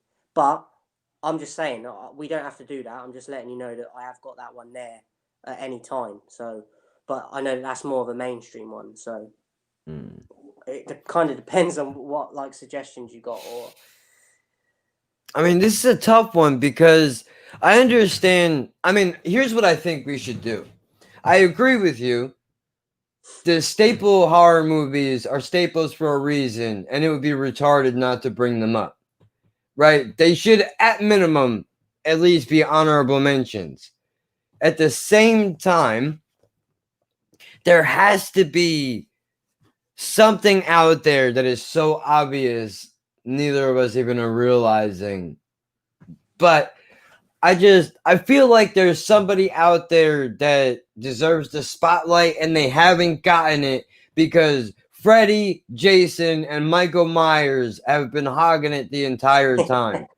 There's got to be somebody somewhere that I'm missing, and I want to just be able to highlight something. But I do want to bring up those movies. They're fantastic. you know what? I just had an idea as well. This would be a bit of a different video, but I think it'd be cool to do like a top 10 or something of like our all-time favorites or something. It doesn't even have to be for Halloween. We could just put it on the channel at some point anyway. But Yeah. That's not a bad idea. That, like you can do that with any genre as well. So we could. Or what's this? Horror, You know what, comedy. dude? Is there a movie that has scared you that still scares you today that you saw when you were a kid? I was gonna say the original It, but I've kind of watched it since then, and it doesn't scare me like it used to. But for years, that film, I think that's part of why I'm so screwed up. Like Because maybe we could talk about that. Maybe we talk about the influence that horror movies have had. Well, no, that sounds dumb. Because what I was gonna say was there's a movie that I still will, out of protest, I won't do it. Pet Cemetery. I can't. I watched that about 6 months ago, just randomly. I'd never seen it. That movie fucked me. Fucked me bad, dude. I can't do it. I can't do it. The lady in the purple dress on the bed. Get the fuck out of here with that broad. Oh, well, you say a lady. Like. That and fucking Gus with the motorcycle, dude, running over people's faces and shit. You know the little boy at the beginning when he gets killed, like. Come on. What are you doing to me? That's how you're gonna open? Fuck it. Come on, bro. You gotta tickle my ball or something. Warm me up a little bit. You can't just shove the whole thing in like that. That's terrible. Do you know there's a little funny moment in it though when the bloke is like near the end of the film and the little boy comes back to like try and kill him and he like shouts at him or punches him or something and he like backs off and he walks off. He looks at him and he says something like, "You're no fun," or "I was bad," or something, and he just walks off. I'm like, this is Oh, dude, that movie fucked me, dude, completely. When I was a kid, destroyed me. I'm still scared of it to this day. I can't watch it. I Do you have a tried to thing watch with the. like cats or anything or not? Well, no, it's not. It's not the pet part that bothers me. It's the people that are in the movie. Like they're. It's some of it is just. I don't know why, dude. It's just so uncomfortable. It just makes me. It gives me that. I guess this the point of the movie is that it makes me want to just jump out of my skin and just fucking just get it away from me. I don't I know think what we primal definitely need to do instinct it taps into my brain, dude. we need Ugh. to do separate episode for this. Just like I said, I've got that. I could talk about the It one. You could talk about this, and there's a few other scenes in films. Like not necessarily I can't watch the films, but certain scenes, and I think that we should do an episode like that. Definitely the Grudge one you were telling me about. And then I don't know if because it's you have to do it your end, so it depends if you're able to do it. But maybe pull up like clips and that. Maybe I don't know. You have to be careful because of copyright and that. But I don't know, maybe be able to pull up a few of the clips or whatever on YouTube. And That'd be a good idea, dude. Because you know what? I mean, I'm sure there are other channels that do that, but I think that would be cooler than just bringing up the same movies everybody always talks about. yeah, Because it also would show the difference. Again, I think part of doing this is trying to get people to get to know you a little bit, figure out who you are, what makes you we tick. could potentially record that for the Halloween thing. It doesn't necessarily have to be about a film. It could be about different films, like just scenes or.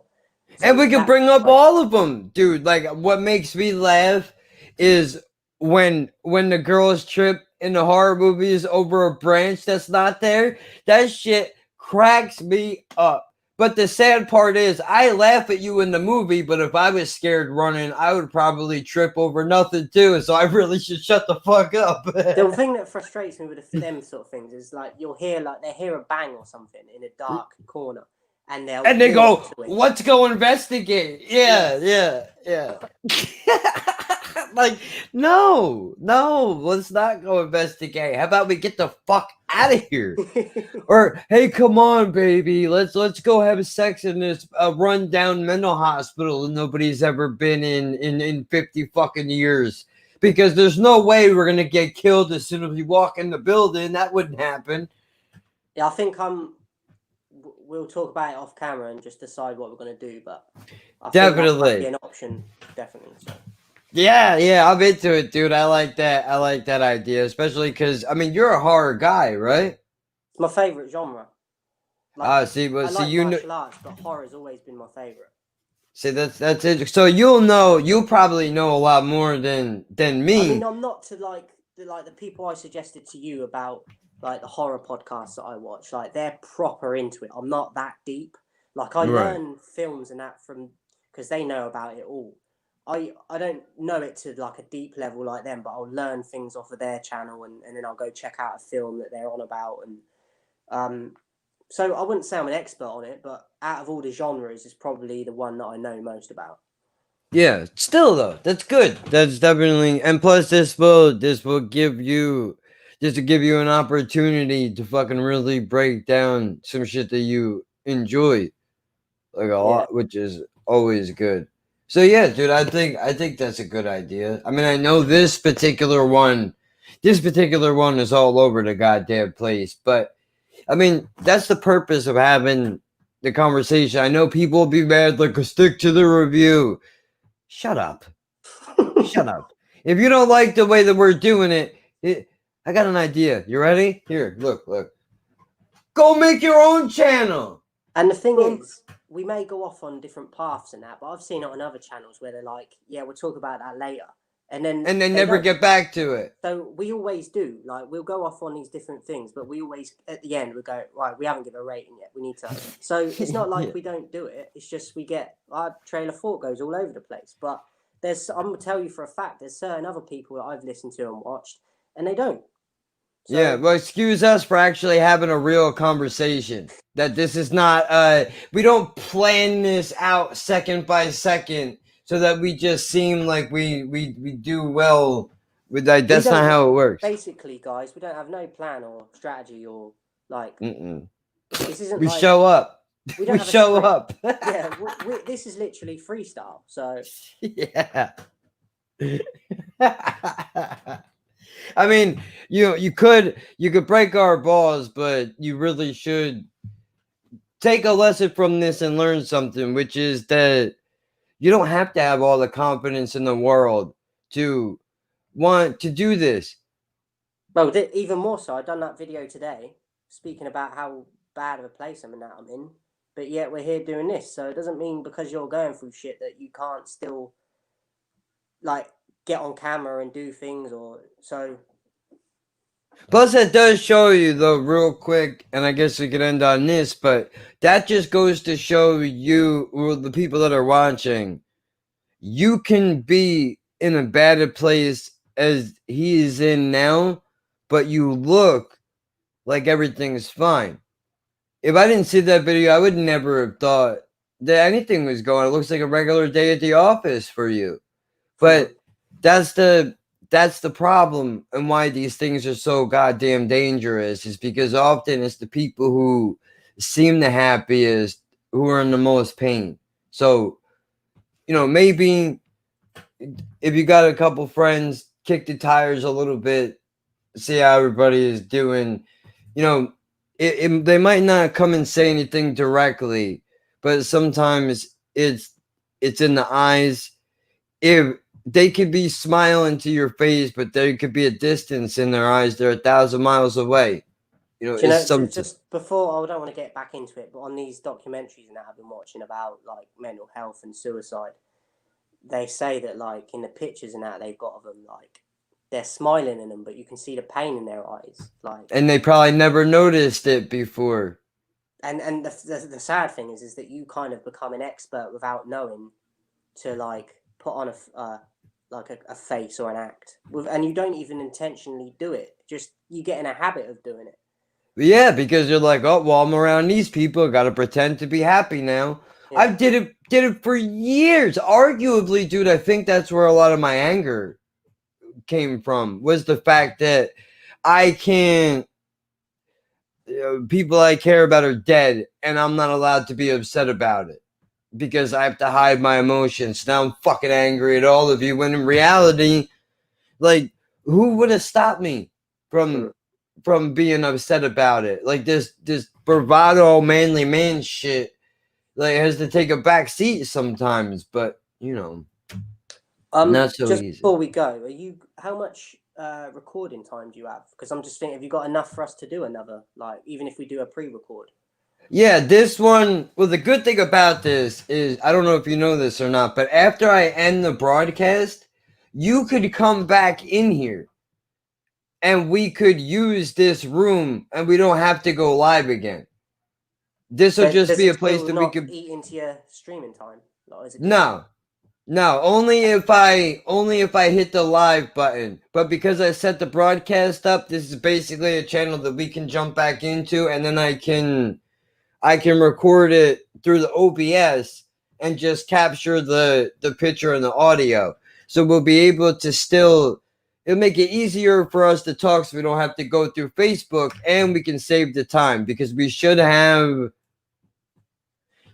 around 17 hours left, because we have this channel is only for this stream, and then I have now my other channel where I could do the regular streams at. So at least now, but yeah, we have the ability to do that. So we plan it out, and we'll figure it out. We'll put a Halloween special out for you all. We'll figure out how we're gonna do that.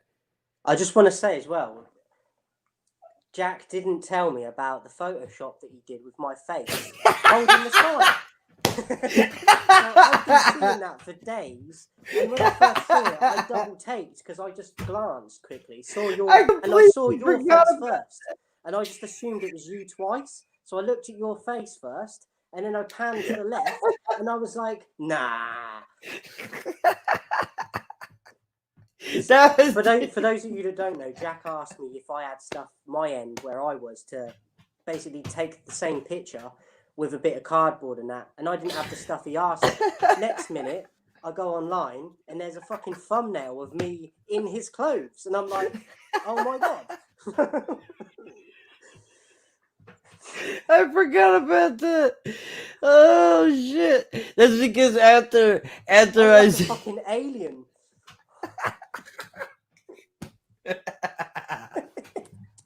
I thought that was funny. I was like, dude, I'm not even gonna. I was talking to Demos about it. After I was like, shit, he's got no duct tape. He's got no cardboard. Well, he lives like a normal person. Of course, he wouldn't have those things in his fucking house. The average person probably doesn't. So I hit Demos up and I was like, dude, okay, I know your way around Photoshop. Basically, like if I could do the same picture over again, could you take his face and put it on my face? And it was like, oh, dude, that's simple. Yeah, I could do that. And when he sent it back to me, I was like, oh, fuck, this is goddamn perfect. It's beautiful. And it's so subtle, too, dude. Like, you do have to do the double take before you see it. And I told him, I'm not going to say anything to him, but you're going to wait to see I what nearly he messaged says. you when I first saw it. I was like, what the fuck?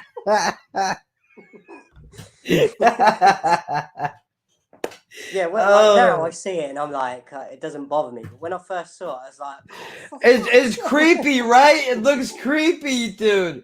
When I first seen it, I was like, oh no, that's so weird looking.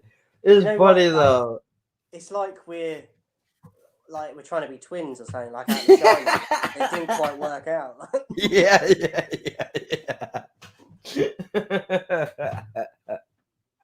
Holy shit. Woo! Fuck. That's funny, dude. So I've said everything really for this one. Yep.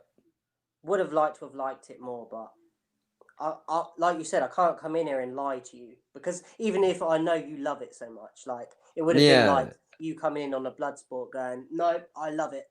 Yeah, like you'd be able to see right through that too anyway. You'd be like, I don't know about that.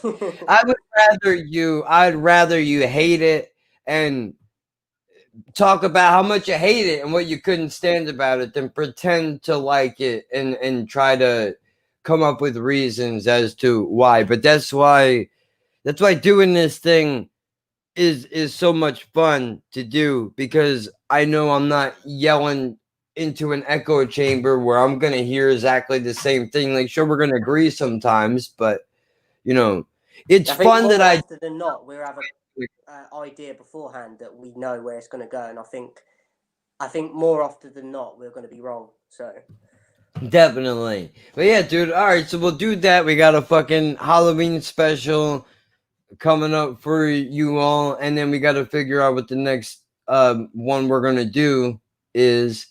But we'll figure all that out. In the meantime, you can follow BCHQ, motivational speaker and reactor, a real one. None of that phony bullshit. Looking at you. I'm not going to say your names. You know who you are, that kid with the fucking glasses who's heard every metal song that's ever been made, and he reacts on cue with the instruments. Don't even remember your name. That guy. Just brought something up. Like, I've seen No Life Shack do this in other reactors, and maybe they haven't, but there's so many times where there's a song that they react to, and I'm like, and even people put it in the comments, how have you not heard this song before? Yeah. Like it doesn't make sense. So I'm like, no. Maybe they haven't, but I'm like, not buying it. I'm not buying it.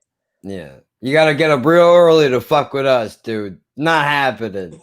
So, I mean, there's that, dude. Support the guy. He's got multiple channels, and he actually does do legitimate content, dude. Nobody here, I'm trying to sell you shit, but I'm respectful about it, right? Like, so same with him. We're not in the business of being phony. I myself, once a week, Laughing at Birds podcast, every Saturday, 5 a.m. T-shirts are available. Long sleeves are 20, hoodies are 30, short sleeves are 10. You can get involved in that. Follow this show on Instagram and Twitter at UKNJ Project.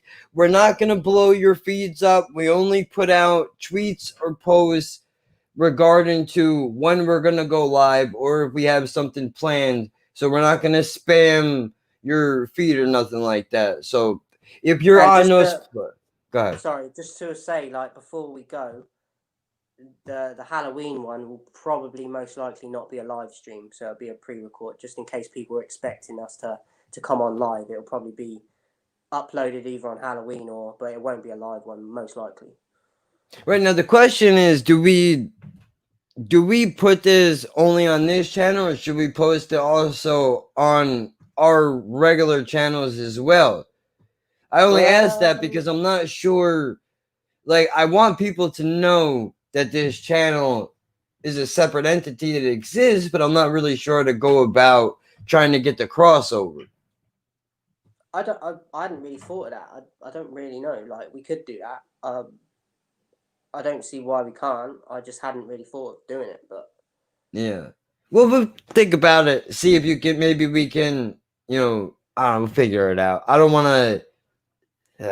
I don't know. We'll figure it out. I don't want to, fucking make any rash decisions any which way. But yeah. All right. So there you go. Pre-recorded Halloween special. Laughing at Birds every Saturday. BCHQ motivational speaker. Reactor. The UKNJ Project. An actual movie review channel. You can find us on Anchor, Spotify, and other platforms are being added. Anchor.fm handles the distribution. So if you would like to hear this in audio version, you can find it there. Video is on YouTube, the Instagram, the Twitter, and I think that just about covers it all. We will see you all next week. On behalf of England, I am Jersey Garbage, and see you next week. Always a pleasure, my friend. See you later, man.